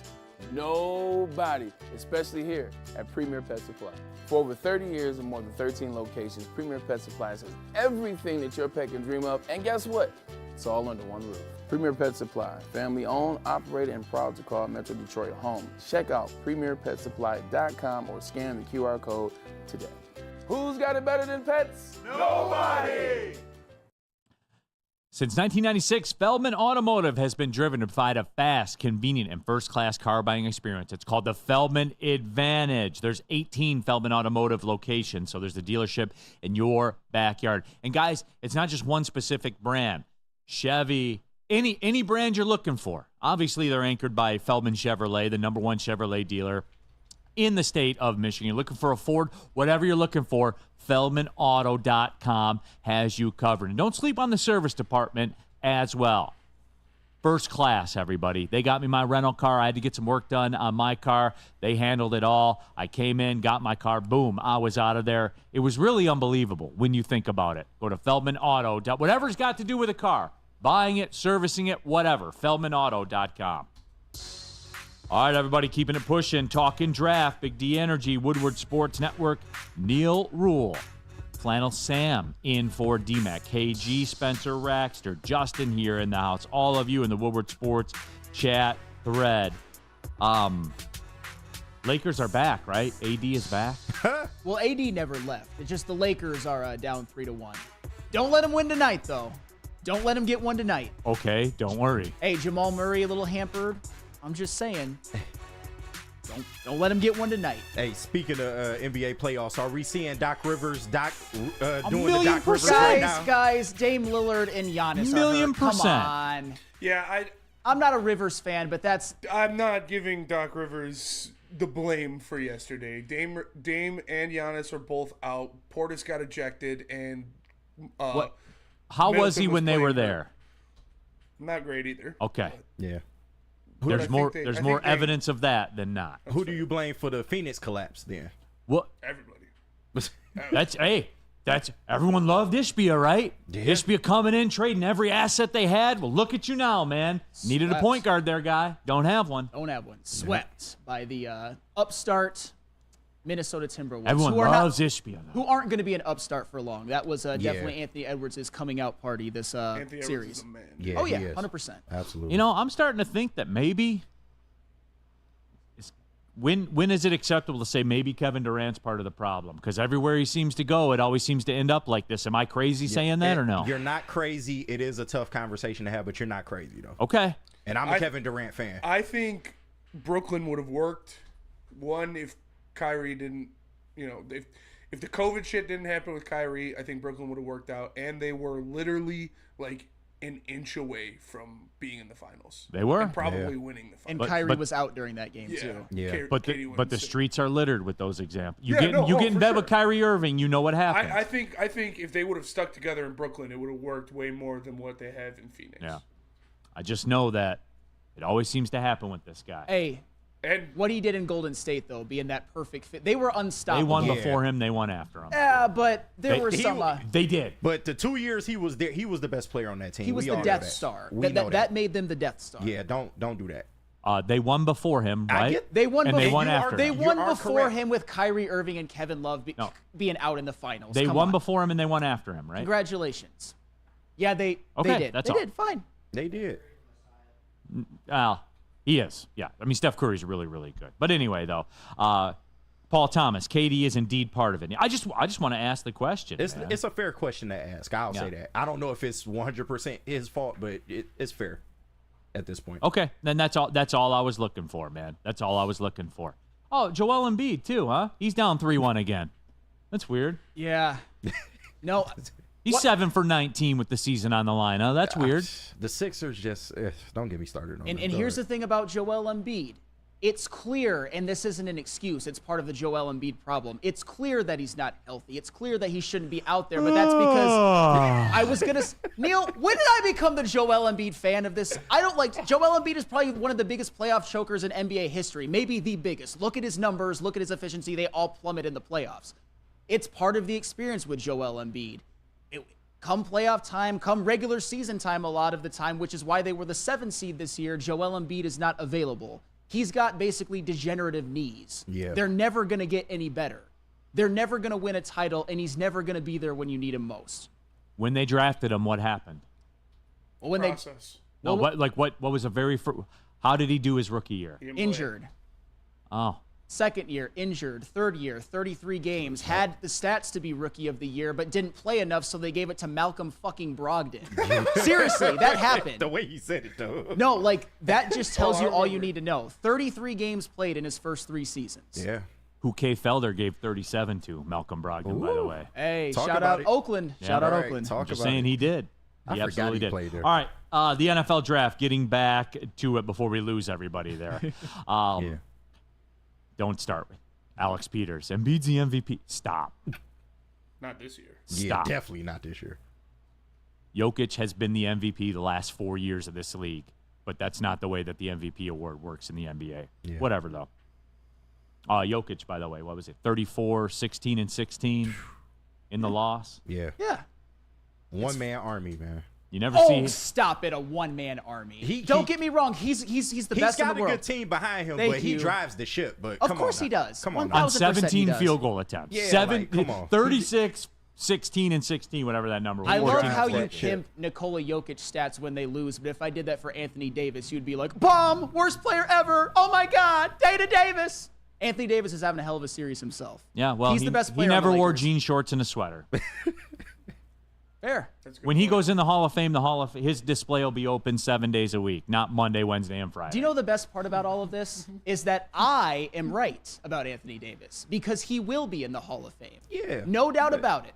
So I will be vindicated. Just like you guys, if you want to feel vindicated about the Ben Wallace stuff, good. I'll give you that. He's good. Let's not act like the NBA Hall of Fame is the hardest thing to get into. No, he's good. He's just not a Jokic. He's not a Ben Wallace. Oh, he's better than Ben Wallace. Better than Ben Wallace. Not even close.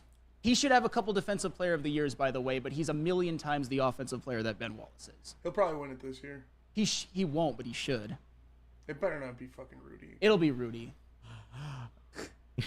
That's I kind of want it to be Rudy too, just for the reaction. I hate Rudy Gobert so much. All right, Lions draft. KG, what's up? Man? Most intriguing draftee by the Lions to you. I got two. I'm cheating, but Sione Vaki. Once again, sorry if I'm butchering that. Because they've had success with Germ using him in special teams and also in spot duty on defense. But now you got a guy that one they may use on defense. They're most likely going to use him in special teams. But the running back position is something that I'm intrigued to see how they work him in, because like I said, during his top 30 visit, he spent way more time with the offensive coaches than he did the defensive coaches. They seem to have some sort of plan. I don't know what that is, but he's probably going to play some running back. I'll say this, KG. Like, when I asked the question, I was like looking for the football stuff. Yeah. You know, from the circus stuff, he is the most intriguing too, because I want to see what he does. Like, just where does he play? Yeah, and he's also the player who can probably make the most, or I won't say the most, but some of the most impact this season. Like, you'll see his name a lot. And go ahead. I was just gonna say, I know this doesn't matter to Flannel, but the special teams stuff with him, like him and Jalen Reeves-Maybin on special teams, you put those two guys as the personal protectors on the punt unit, like, you could fake and we know Dan Campbell loves the fake punt. Like, both of those guys can pick up fake punts, and he's gonna be flying around on kickoff and stuff. He's gonna be fun. He's gonna be a fan favorite. So so Flannel's gonna hate him. Right. Okay, I'm not going to hate him. But why do you hate Vaki already? He hasn't even taken a snap. I don't hate Vaki. Come on, Sam. Why do you hate special teams? I don't hate special teams. I just think that it's not as important as offense or defense. And that's facts, by the way. Ask the Chargers. That's one example. That's one. They had the number one offense and the number one defense in the NFL and didn't make the playoffs. And what usually happens to the number one offense and the number one defense? They make the playoffs. Unless their special teams are so bad that they don't make the playoffs. That's one example. Hey, you know what? You're absolutely right, Spenny. Yep. Because it's not a thing until it's the only thing. No, I'm not saying that special teams isn't important. I'm just saying that it's not as important as offense and defense. That's why if you're one of those special team specialists, like even if Matthew Slater gets into the Hall of Fame for the Patriots, he probably will. I will riot. That man had the same amount of tackles in his entire career that Bobby Wagner did last year. You get to impact the game very few times a game. I'm just saying. I'm not saying it's not important. But, I mean, and for the record, I'm kind of intrigued by Sione Vaki for other reasons. I know it wasn't supposed to be me, but here's what kind of I like about Sione Vaki, which is something I've learned to embrace as time has gone on. I think he might be the most Dan Campbell, Brad Holmes guy out of all of them. Oh, yeah. Because last season, what was Utah's kind of big glaring big glaring absence last year? Cam Rising was out. Their star quarterback. They kind of had to have a makeshift backup quarterback play, which wasn't nearly as good. So they needed someone who maybe had the offensive ability and the offensive talent to contribute on this team offensively. And Sione Vaki did. As I said, averaged more than 7 yards per carry and over 18 yards a catch. Had over 300 rushing yards, 200 receiving yards. I do think it kind of hurt his play on the defensive side of the ball because it's really hard to play both ways. But the fact that Sione Vaki was kind of asked to and did deliver anything to win, I like that. And I think Dan Campbell and Brad Holmes like that as well. Yeah, and just real quick, my second one was Giovanni Manu. The size on this guy is just already like off the charts, man. But if his footwork and pass pro can catch up to like the NFL speed, you're looking at your Taylor Decker replacement, ladies and gentlemen. Yeah, that's mine. That is mine. I think the most intriguing player that they've drafted, using intriguing specifically, is Giovanni Manu. Like, this guy, he's 6'8". He's 350 pounds. Crazy. He runs a sub 540 and has a 35-inch plus vertical. Yeah, that's the other crazy thing. The dude thing. is a freak of fucking nature. If you look at him, like, go watch his pro day highlights. That's not what 350 pounds is supposed to look like. Yeah. Like, the dude is an absolute monster. His calves are as big as my thighs. Like, the dude, if he can, it's his footwork. Like KG said, if his footwork is tight and he can do some things, this man could be a monster. And I will say this about Giovanni Manu because let's get it out there. He's only the 15th player drafted from I think it's called the U or whatever, like sports league. It's the Canadian basically NCAA. He's only the 15th ever, which is kind of crazy in and of itself. The only notable names you hear from it before are Akeem Hicks and David Onyemata. A couple of pretty solid defensive tackles, by the way. Yep. However, obviously we know the size, we know the speed, we know the athleticism, all of that, the strength that you saw in his measurables, in his pro day, all of that. But even when you watch some of his highlights from college, obviously he played in British Columbia, he looks like Penei Sewell out there against the Canadians. That at least gives me intrigue that he can dominate against inferior competition. He looks, and technique-wise, he looks fine as well. So it's certainly intriguing. It's certainly one that if another GM made, not named Brad Holmes, it could potentially be seen as a head-scratcher. But Taylor Decker, potential replacement. And you give that guy to Hank Fraley, who is arguably the best offensive line coach in the NFL, to help mold that guy into an NFL with the best player. offensive lineman in the NFL on your team. Yeah, and learning behind guys like Penei Sewell and Taylor Decker, like it's pretty good kind of infrastructure for him to build his NFL resume behind. WoodwardSports.com chat thread. Remember, it's not the NBA Hall of Fame; it's the Basketball Hall of Fame, and that is part of it too. IED will get in. Like he won a title on the maybe the most famous one and done team in the history of college basketball. Yep. He did, yeah. And he was the straw that stirred the drink for sure. Number 1 overall pick. Oh yeah, he was real. He was the real deal. Yeah, like Premier Pet Supply. Premier Pet Supply is the real deal as well. Premier Pet Supply, hands down, Michigan's best pet store. Same prices and all the conveniences of the online and big box retailers. With one major difference, they're family and locally owned and operated for 30 plus years. Over 60 brands of nutrition with experts to help you. Same day, local curbside home delivery. Premier Pet Supply, give your pet the best. www.premierpetsupply.com. What's good, man? How you doing? What you got for me today? Let's have a look, man. I see the one I want right there. That's the one I'm looking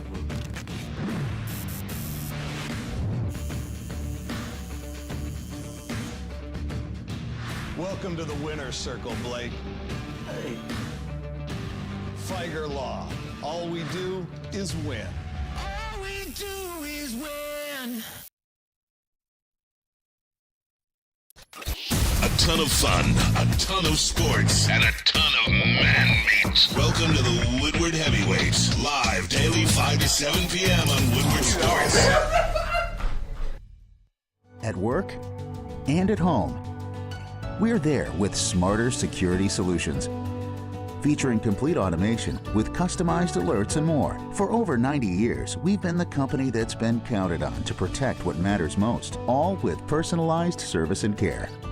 Right now, for a limited time, receive a free video device plus free installation with a new home system. Guardian Alarm. We protect Michigan. What happens when you run a great business for over 50 years? You expand and offer more products to more people. This is exactly what Les Stanford did by adding Les Stanford Buick GMC, the same great service that customers have come to know and trust. On Woodward Avenue, just south of 9 Mile. Check out Les Stanford and Dearborn today at lesstanford.com. Les Stanford Chevrolet, together, let's drive. All right, keeping it pushing here. Big D Energy, Woodward Sports Network, Neal Ruhl, Flannel Sam in for Darren McCarty. D-Mac will be back tomorrow. KG, Spencer Raxter, new guy Justin in the house. Hit the like button if you're new to Woodward Sports, if you were one of the almost 40,000 people that checked out the draft coverage. What do you got? We can't call him New Guy Kenny anymore. I mean, we really don't anymore, but he officially, We got new guy Justin. Yeah. Or a.k.a. Jesus. Jesus. I'm not going to call him. I like Korean Jesus. I can't control what other people do. I just go with the flow, man. It does sound like a Dave Chappelle show skit, doesn't really it? Does, yeah. If the chat takes or like to the name, Rick and Morty character, like right, Adolf Winkler. Like, it's like just a combination of two random things. If the chat takes to it, then that's your name. Yeah, and they seem to be vibing with it. Yes. I can't control Pencilvester, like that Rick and Morty episode where all the random characters are introduced. I can't control the vibe of the people. Yeah. I can't control it. So I don't know what to say about it. I just go with the flow, man. I'm not going to get in anybody's way. I'm not doing it. Woodward Sports chat thread, get into that. Good to see the return of, quote, Big Squirt Burt in the chat thread. Hell of a name. Look, you'll love this one, Spenny.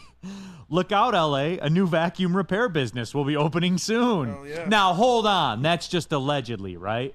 Who cares? There you go, Flannel. Who cares? They won the national championship, and Blake Corum is going to the NFL. Probably drafted even higher than I would have drafted him, but still, congratulations to him. One of the greatest Wolverines ever. Did you use his vacuum business that he had with Connor Stallions? Of course not. Why not? Figured you're a Michigan man. Because I think I'm good on my vacuums. I got one at home that I use, and it gets the job done. Don't need like any luxury stuff. If you did have vacuum issues, though, would you think you would call Blake Corum or Connor Stallions or their company together? Oh, I certainly would. Okay. Certainly would. Yeah. Again, everyone's gonna. You're giving me that look. I didn't open up the vacuum company with Connor Stallions. So what if he did though? They probably got nice vacuums. That's what. Okay. Why are you looking at me like that, dude? Hey, you know I'm looking at you like that. No, I don't. Your Michigan hate is shining again. How's it hate if it actually happened? Thank you. But he's only bringing it up because he hates Michigan. Somebody in the chat brought it up. Yeah, I didn't bring it up. Quote, Big Squirt Bert, unquote, brought it up.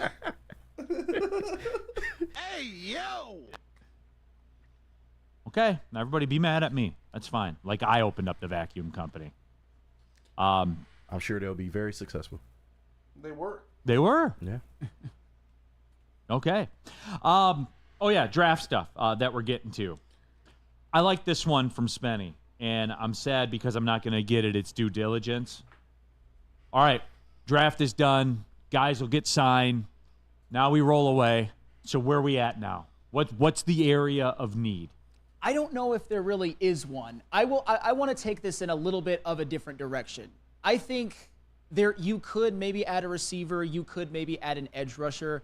And I get it. I think where players landed on the board, who was available, has a lot to do with this. But what this draft tells me, as somebody who is not Brad Holmes, as me who's just observing and assessing, is that the Lions are confident in guys like Donovan Peoples-Jones, Jamison Williams, James Houston, Marcus Davenport, maybe even more confident than some of us fans are, because all of those guys that I just mentioned, they have some question marks, but they also have had stretches of pretty damn good football. So to me, if you were to look at a need, I would say receiver or edge rusher, but if they don't add anything, it's not like I would be up in arms or anything, because you have your guys in place. It's just a matter of, will they perform or not? Will they ever get to the point where they really help this team or realize their ceiling? We shall see, but I don't hate where they're at. Woodward Sports chat thread, Rack. Flannel doesn't need a vacuum. His takes suck enough. Oh! He put the O on it, too. I saw that. That was Shout out, Rack. That was absolutely That was awesome. actually funny. It was funny. This one makes me laugh too. John effing Lord, LMAO, Connor Stallion vacuum business. Is that what it was called? Thank you, KG. That's hilarious. Dude. It is. With Blake Corum. Yeah. Okay. The greatest running back in Michigan football history. You damn right. Kiss the rings. I know. They did win the national championship. I never. Don't you? What? Don't you? Okay, leave it there. They did. Leave it there. And their player that they got by recruiting illegally got taken high in the draft. What? Here we go. No, we're not going that way. For me, because I heard people talk about the receiver thing. Mm-hmm. I think that they're happy with what they have in house. Yeah. And I think that here's why. Jamison Williams needs more targets. Absolutely. Sure. Has to. The production to target ratio is insane. It's absolutely insane. Yeah. If you think that he is what we all believe he can be, 100% he needs more targets. And somebody tweeted out like a Jamison Williams hype video, and I forget who it was on Twitter, but I retweeted it because like I like people that do good content like that. And it just brought me back. Even I forgot the end arounds, the deep catches, the mercurial speed that he has. If he get 2 steps, he's gone. It's a wrap. He's gone. And I think somebody talks about J-Mo, I gotta see Flannel's reaction. So. What's that? We gotta see Flannel's reaction anytime someone says good things about J-Mo. Right. He already came around. He said he needs more targets. That's the greatest Flannel breakdown of all time. So speaking of that, Flannel, Yes. the JMO thing. Yeah. And the JMO crowd. And that hype video I retweeted. Yeah. They caught a lot of the local media, too. Yep. Are you praying on his downfall because you want to be right? No. Because remember at the watch party, the Buccaneers watch party, when Jamison Williams essentially put that football game away with his huge play, and everybody was hype. You were hyped too, but you weren't hyped. Well, okay, so The fake smile on your face. it's not being. Do you want the Lions to win or do you want to be right? I want to win. You know what? I will say this, and this is where maybe I'll make it make a little bit of sense. Of course, I want Jamison Williams to do well. This team's success will be, I would say, amplified if Jamison Williams does well, because we've seen even in some of the biggest games what he can do, particularly against the San Francisco 49ers with that end around. That was the first touchdown of the game. The only guy on that roster besides maybe Gibbs who could have outrun that entire defense. However, we all have our Lions that we like more than others, and I know there's a very, very big faction of Lions fans who are also JMO fanboys. I am not one of them. That doesn't mean I don't like him. That doesn't mean I don't believe in his talent. I'm just not what you would call a JMO fanboy. I am an Aiden Hutchinson fanboy, as you all know, but I'm not a JMO fanboy. Like them both, though. Think they can both be great for this team. I don't understand how you can say that, though. Like, what do you mean? Think he can be great, but I'm not a fan. So which is No, it? I said fanboy. Take a side. Fanboy is different than just being like an appreciator of what he can do. Being a fanboy is just, it's where. I think you're borderline hater. I think it's different than not just a fanboy. Yeah, thank you. I think you're borderline hater. Not a hater. I understand you Your hate. face when I you say understand. it, Dick. I get where you're coming from. That it seems like you're hating on JMO, but you just hate on his super fans more. Thank you. That's because I have players like that as well. See, like, I think it's different because I think you would accuse me of being a Hutchinson hater. Absolutely. Which I am certainly not. Yeah. Which I am certainly not. I think I want a little more from him. I want a little more. But can you at least acknowledge what he did last season was he did have a really good year? Yes. Okay. And he had a good year considering he had a month off basically. He didn't have a. Neal, you don't want to do this. You really don't. Do you really want to do this? Every time we bring up that month, Sam gets triggered. Do you really want to do this? Really want to do what? Myles Garrett had 5 games in a row without a sack last year. Wow! Nobody would ever know that unless except when I tell you. Nick Bosa, last 3 games of the regular season and first game of the playoffs. That's 4 games, no sacks. Oh my God. Bums! They basically had a month off. They basically laid down flat and watched the quarterback throw with no pressure. That's basically what happened, right? Am I doing this correctly? You cannot bring up that month and Sam don't get hot. You guys act like he finished the season with 6 sacks. He had 11 and a half. 3 in the playoffs, which was tied for the playoff lead. Wow! He had 2 against Matthew fucking Stafford. You should be erecting his statue. 100%. And that's the point. In the biggest moment, he made the biggest plays. Sure. I just don't think it's crazy that I want a little bit more in terms of consistency. Well, and for the record, he's set up, I think, to have better in terms of sack numbers because the defensive line around him. He got the help. A defensive line around him is better. It is. It's much better. That's it. It's much better. Also had 17 plus sacks. Say that one more time. Real Deal Entertainment says they also had 17 plus sacks. Speaking of that is true. Myles Garrett. Yeah, their month off. Myles Garrett. And that's my point about it is for Hutchinson, that's why he's got to be, to get to those numbers, he's got to be consistent. Fair enough, but guys, stop just saying stuff just to say stuff. Myles Garrett had 14 last year.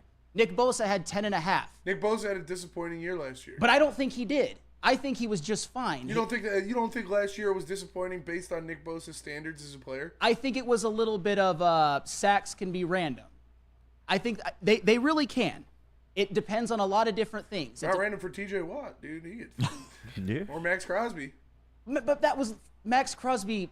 That was his. I mean, he had 12 and a half the year before, and then of course he had 14 and a half. But his first few years, he didn't have double digits. Obviously, he had to kind of grow into himself. He wasn't the prospect that like a Hutchinson was or a Bosa, but Shad, Sam couldn't wait to call JMO a bust. He's not a bust, but Real Deal Entertainment, biggest JMO hater there, Sam Flannel. That's true. Yeah. It's unfortunate. Planet Fitness, everybody. I was just there, as a matter of fact, this morning, getting it in. That's right. A little bit longer run, a little bit more lift. We got in there today. Let's just say it like that. Felt good, too. I'm a Black Card member. $1 down, $24.99 a month. Go to any Planet Fitness in the world. South Florida, Metro Detroit, doesn't matter. There's over 50 of them in Metro Detroit, by the way. Go to planetfitness.com. You can join there. Tons of cardio equipment. So if an idiot's on there running 6 miles and he's on there for like 50 minutes, it doesn't matter because there's an army of cardio equipment. Tons of weight equipment. Spenny, what are we on tonight? Arms. On Monday, we do arms. I love it. Absolutely. Start the week off right. There you go. Absolutely. You can do it at Planet Fitness. If you're pressed for time, 30-minute circuit, it's all there for you. Go to planetfitness.com, join there. Pull in the parking lot, you can join there. It's Planet Fitness, where your fitness is essential. Walk into any Lady Jane's Haircuts for Men for an award-winning haircut experience from one of our talented stylists. Enjoy a precision haircut, hot lather neck shave, scalp and neck massage, and a hot towel treatment to top it off. Enter for your chance to win the $50,000 Perfect Bracket Challenge. With more than 25 Metro Detroit locations, there's always a Lady Jane's near you. Lady Jane's Haircut for Men, open 7 days a week. Walk in anytime. Lady Jane's, it's wicked awesome. Thank you to the Detroit Lions and Sheila Ham for the best season in Lions history. Now it's time to let Brad Holmes cook. Woodward Sports. Love Woodward Sports? Love wearing clothes? Then you should be wearing Woodward Sports clothes. Check out our full line of merch at woodwardsports.com. Just click on shop. We have all your favorite designs, like Dan Campbell kneecaps, Woodward golf, and of course, our own logoed out merchandise. Men, women, infants, kids all love Woodward Sports. Impress your friends. Impress your boss. Impress your dog. Buy Woodward Sports merch today.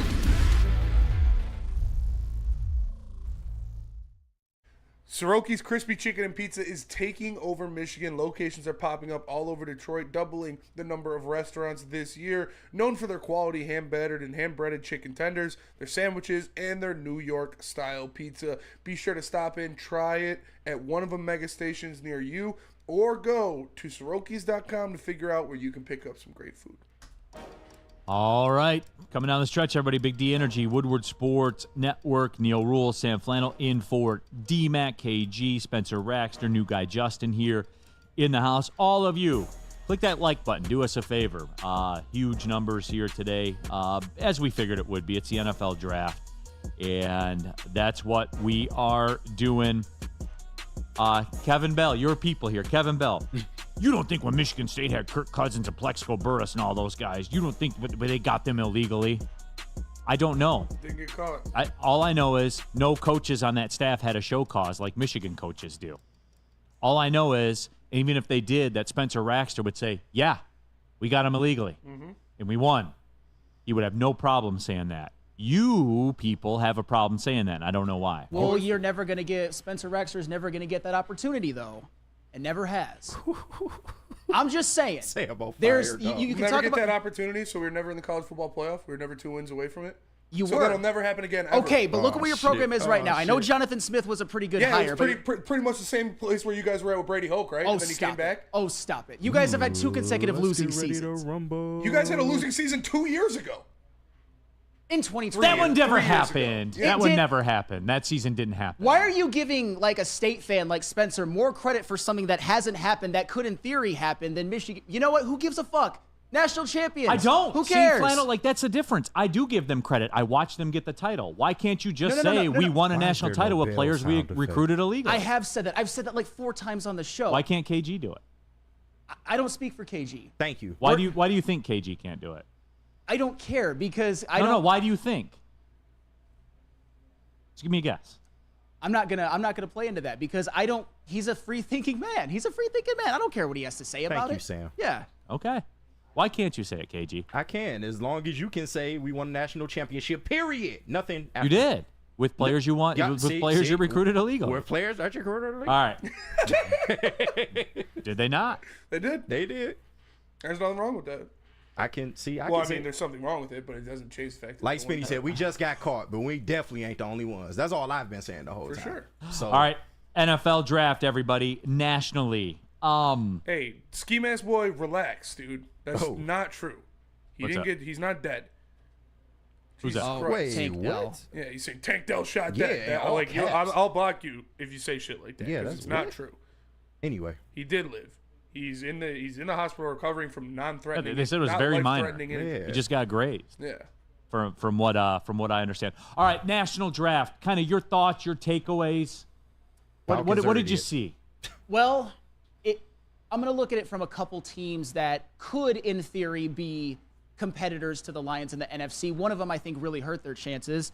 I noticed that the Eagles kind of did something similar to what the Lions did. They doubled up on secondary help. They were the second worst passing defense in the NFL last year. James Bradbury turned into a tomato can. Darius Slay is old, so they thought, let's get who they believe is the best man corner and a guy in Quinyon Mitchell and a guy who they believe is the best zone corner and maybe the most versatile in Cooper DeJean.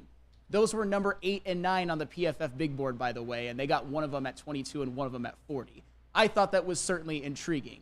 However, on the other end, it's not just the Michael Penix thing that kind of perplexes me with the Atlanta Falcons.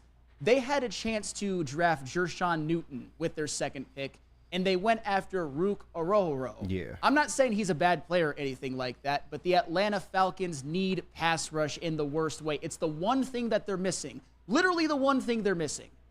And they didn't address it in a way that I thought was enough for them. I know they got Braylon Trice and Brandon Dorlus in later rounds, but those are just guys. I don't see them projecting as anything more than just, 6-7 rotational defensive end type guys. They don't have a pass rush.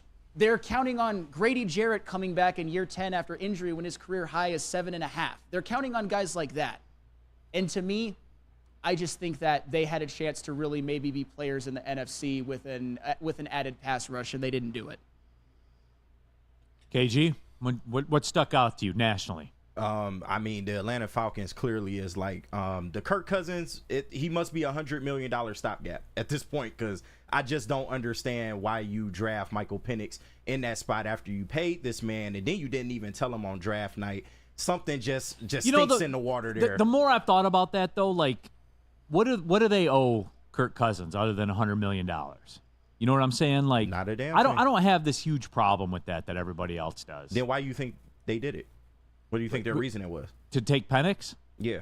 Because I think they think like a lot of teams did, because the more that comes out, like the Adam Schefters and stuff like that, there was an underground movement to get Michael Penix. Yeah, but should they have been the team to do that? I can understand that, but they shouldn't have been the team to do that. I mean, their GM, if he's going to stand on that kind of business, like they think they value Michael Penix like that, then I don't know.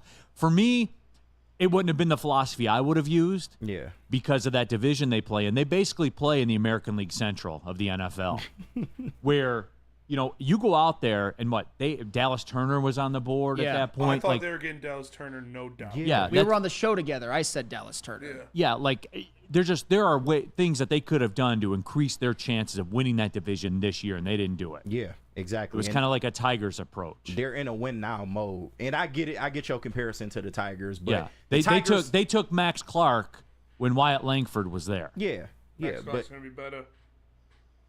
The Tigers need to see where they are. The Atlanta Falcons, they are kind of in a win now mode. Once you get Kirk Cousins and you got that kind of offense, you're in a win now mode. So I just don't understand why they did that. Spenmo, what stuck out to you, man? Of the draft, I Yeah. mean, it's hard not to say that one. I'll give you your props on the Arizona Cardinals just absolutely murdering the draft. But something that stuck out to me personally was how terrible it must be to be a Dallas Cowboys fan, because yet again, the Cowboys had a fantastic draft. They draft well almost every year, but they never sign the right people. They sign all the wrong people to second contracts. They pay too much for different things. They have inept ownership. But they got two guys that I loved in this draft, in Marshawn Neal and Cooper Bebe. Yeah. And now I have to hate both of them because they played for Dallas. That sucks. I know. It sucks, but they draft very well all the time and just fall apart. No, I would agree. I thought the Buffalo Bills did a pretty good job, kind of moving back, and kind of restocking their draft capital to some degree. Got what they needed in Keon Coleman. I mean, Now, Keon Coleman himself, I think it's going to be boom or bust. Like he's either going to be great or it's going to kind of blow up in their face. Yeah. I mean, he's not my favorite guy, but I will say this. I think he's more of the perfect type of wide receiver for a Josh Allen than, say, he would be for Jared Goff and the Lions. Kind of the contested catch. The contested catch guy, Josh Allen, kind of throws it up a little bit more, has the stronger arm and everything. The Buffalo Bills, they've got one of the best quarterbacks of this generation, and they just want to make sure with all that they lost that they replenish everything. I know it's not going to be easy year one, but they have no choice. They've got no choice but to draft well. And I'll kind of round it out with this. For all the slander that I've given Caleb Williams about how he looks like he's going to the Met Gala instead of the NFL draft, how I don't think that he's going to be a good quarterback in the National Football League, I'll give him credit for this because I don't know if you caught it. We all talked about the fact the Bears had 4 picks in the draft, and that was it. They had 9, 11, a 4th rounder, and a 5th rounder. Yeah. They took Iowa's punter in the 4th round. And Caleb Williams, I guess, sent him a text, or it might have been a tweet. I forget what it was, what medium it was. And he said, hey, it's awesome we got you, but we won't be using you all that much. Damn. And I have to give Caleb Williams credit because he's right. Because Caleb Williams will turn the football over way before the punter has to come out there onto the field for them. So, Turnover Factory, Caleb Williams Turnover Industries, Inc. will be open for business real soon in Chicago. Taken right over for Justin Fields Turnover Incorporated. Hello, Jeff Okudah. Right, but without, the 1,000, 1,100-yard rushing season and 12 rushing touchdowns. But better passing stats. For all the stuff we hear about how Justin Fields his interceptions will look a lot better. Justin Fields killed the Lions. Oh, my God. I remember that game at Ford Field where he led them to 10. I remember that big run at Soldier Field that put him ahead. That followed the worst pick six I've ever seen in my goddamn life to Jeff Okudah. I think Caleb Williams is a big upgrade, but we're going to disagree, but we going to see. I agree with you, Flannel. Thank you.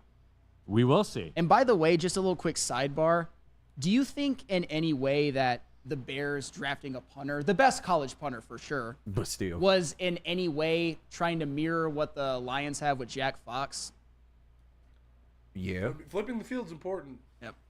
No, it's that special team stuff. Why are you talking about it? Is it 4th round important? No, I don't think so. It's funny when we did our top 5 bust list, by the way, I had the Saints at number 2 because they took a punter in 1979 with the 11th pick. Yeah, that's crazy. Yeah. And the Bears did it in the 4th round. So, I don't know. Yeah. There's layers to this, though. 4th round versus the 19th overall pick. Was it like Rex something? Some I forget. Yeah. I don't know. I never forget about Dispo, though. Oh, how can you forget about Dispo? Because, after the draft, if you want to celebrate a little bit, you got to go to Dispo. Visit Dispo Dispensary today for deals too good to miss. Meet a team that curates an unbelievable atmosphere and shopping experience. Try the freshest inventory from Michigan's largest variety of products. Come through our stores or order on Dispo Dash today. Dispo Dispensary, DispoShops.com, your local cannabis plug. Walk into any Lady Jane's Haircuts for Men for an award-winning haircut experience from one of our talented stylists. Enjoy a precision haircut, hot lather neck shave, scalp and neck massage, and a hot towel treatment to top it off. Enter for your chance to win the $50,000 Perfect Bracket Challenge. With more than 25 Metro Detroit locations, there's always a Lady Jane's near you. Lady Jane's Haircut for Men, open 7 days a week. Walk in anytime. Lady Jane's, it's wicked awesome. Thank you to the Detroit Lions and Sheila Hamp for the best season in Lions history. Now it's time to let Brad Holmes cook. Woodward Sports. Where's the most convenient place to get that big fitness energy? It's Planet Fitness. Join today for just $1 down, $10 a month. With over 2,400 locations and equipment for every workout, you can get in, get energized, and get going. And with free fitness training and most clubs open 24 hours, everyone belongs in the judgment-free zone. So join today for $1 down, $10 a month, no commitment, cancel anytime. Tired of the same old Detroit sports wearables? We got you covered. WoodwardSports.com/shop. I liked it, too. Ran into some folks with the Woodward wearables downtown. That was pretty dope as well. Baseball, football, basketball, hockey. There's a Woodward Sports golf line as well. WoodwardSports.com/shop. All right, final segment of the show. And Spenny, you got an important shout out. Yeah, I do. Shout out to the man who normally sits in the seat Flannel is filling in for, but D-Mac, Darren McCarty, Yes, sir. had a hat trick tonight at the New York Rangers alumni game. He was out there showing he still got it, showing that wrister's still, Little hattie. the wrister's still nasty. So shout out to D-Mac for putting the boys on his back, having the hat trick in that game. Real quick, some Bears fans. Matthew Cook, Bears winning the division. That's laughable. B. Bandy, Caleb can't run like Fields, and the only reason the Bears beat us one game was because of Fields' legs. Exactly, B. Like that's my point about it. But whatever, we'll see. Hoof-hearted, Caleb Williams is going to arm punt all year long. I think he's going to turn the ball over, man. I think the hate for Caleb Williams is unnecessary. I think he's a very good quarterback, and he's going to be very good in the NFL. He's very loose with the football, dude. It's very loose. It's hard to fail with that receiving core he's got. So, and also shout out to Braylon. Shout out to Braylon. Braylon got the honor of announcing the Jets' 3rd-round pick. He looked dapper as hell. Suit looked great. Yeah. Braids looked great. Shout out to Braylon. He did a great job. No, absolutely, he did. We should probably clip that and put that out somewhere. We should do that, sure. man. It's good to see Woodward representing the NFL draft too, doing picks and whatnot. All right, Justin, your first day here with us. His first day was the first day of the draft. Yeah, crazy. It's wild. Your first day here with us in studio, AKA Korean Jesus, which I don't get. 21 Jump Street. Yeah. Oh, that's right. That's right. I forgot about that.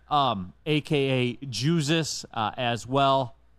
AKA Sam Hartman. If Sam Hartman, I put in the group chat, Sam Hartman's Korean Jesus if he didn't start smoking weed in middle school and actually took football seriously. That is true. Yeah. Your first day here, what'd you think?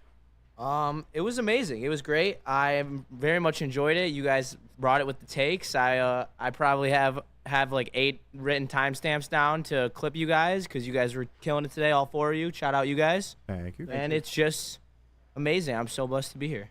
All right. We appreciate you being here, my friend. Looking forward to your presence and tapping great in. work. Hey, Absolutely. Hey, don't get too attached. You know you're going up to the real. Well, they'll show. refine them, and then they'll bring them up to Ermanni and Edwards. Yeah, we're like the Cleveland Guardians or We're the Tampa Bay Rays. or the Tampa Bay Rays, Seattle Mariners. Just a farm system for the big leagues. Marlins. Absolutely. Yeah. But to be fair, they need the help there. We don't. Ooh, shit. That's Say it cold, with your Neal. chest. That's cold, Neal. Mic drop. Factual? Factual. They need the help. Matthew Cook, you guys are serious haters. Oh, Matthew, we'll see. Keep that energy, bro. Keep that all caps. When Caleb comes out, loses 2 fumbles, and throws 2 picks week 1, I bet I'll have to look really, really far for you. All that at week 1, Neal. Damn. He'll get right to work. He'll get right to work. I can't get past the suit. I see that. I know Can't get past it, It's a dude. big sticking point for you. Met Gala, man. He is, yeah. I mean, he's kind of soft.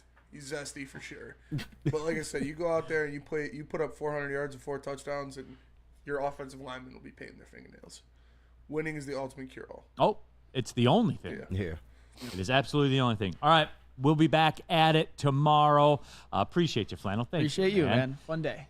KG, Spencer Raxter, and of course, Jesus, a.k.a. Justin, and all of you. Appreciate you guys tapping in. Again, we'll talk to you tomorrow, 11 to 1 p.m. Of course, it is Big D Energy, Woodward Sports Network. Well, see you later.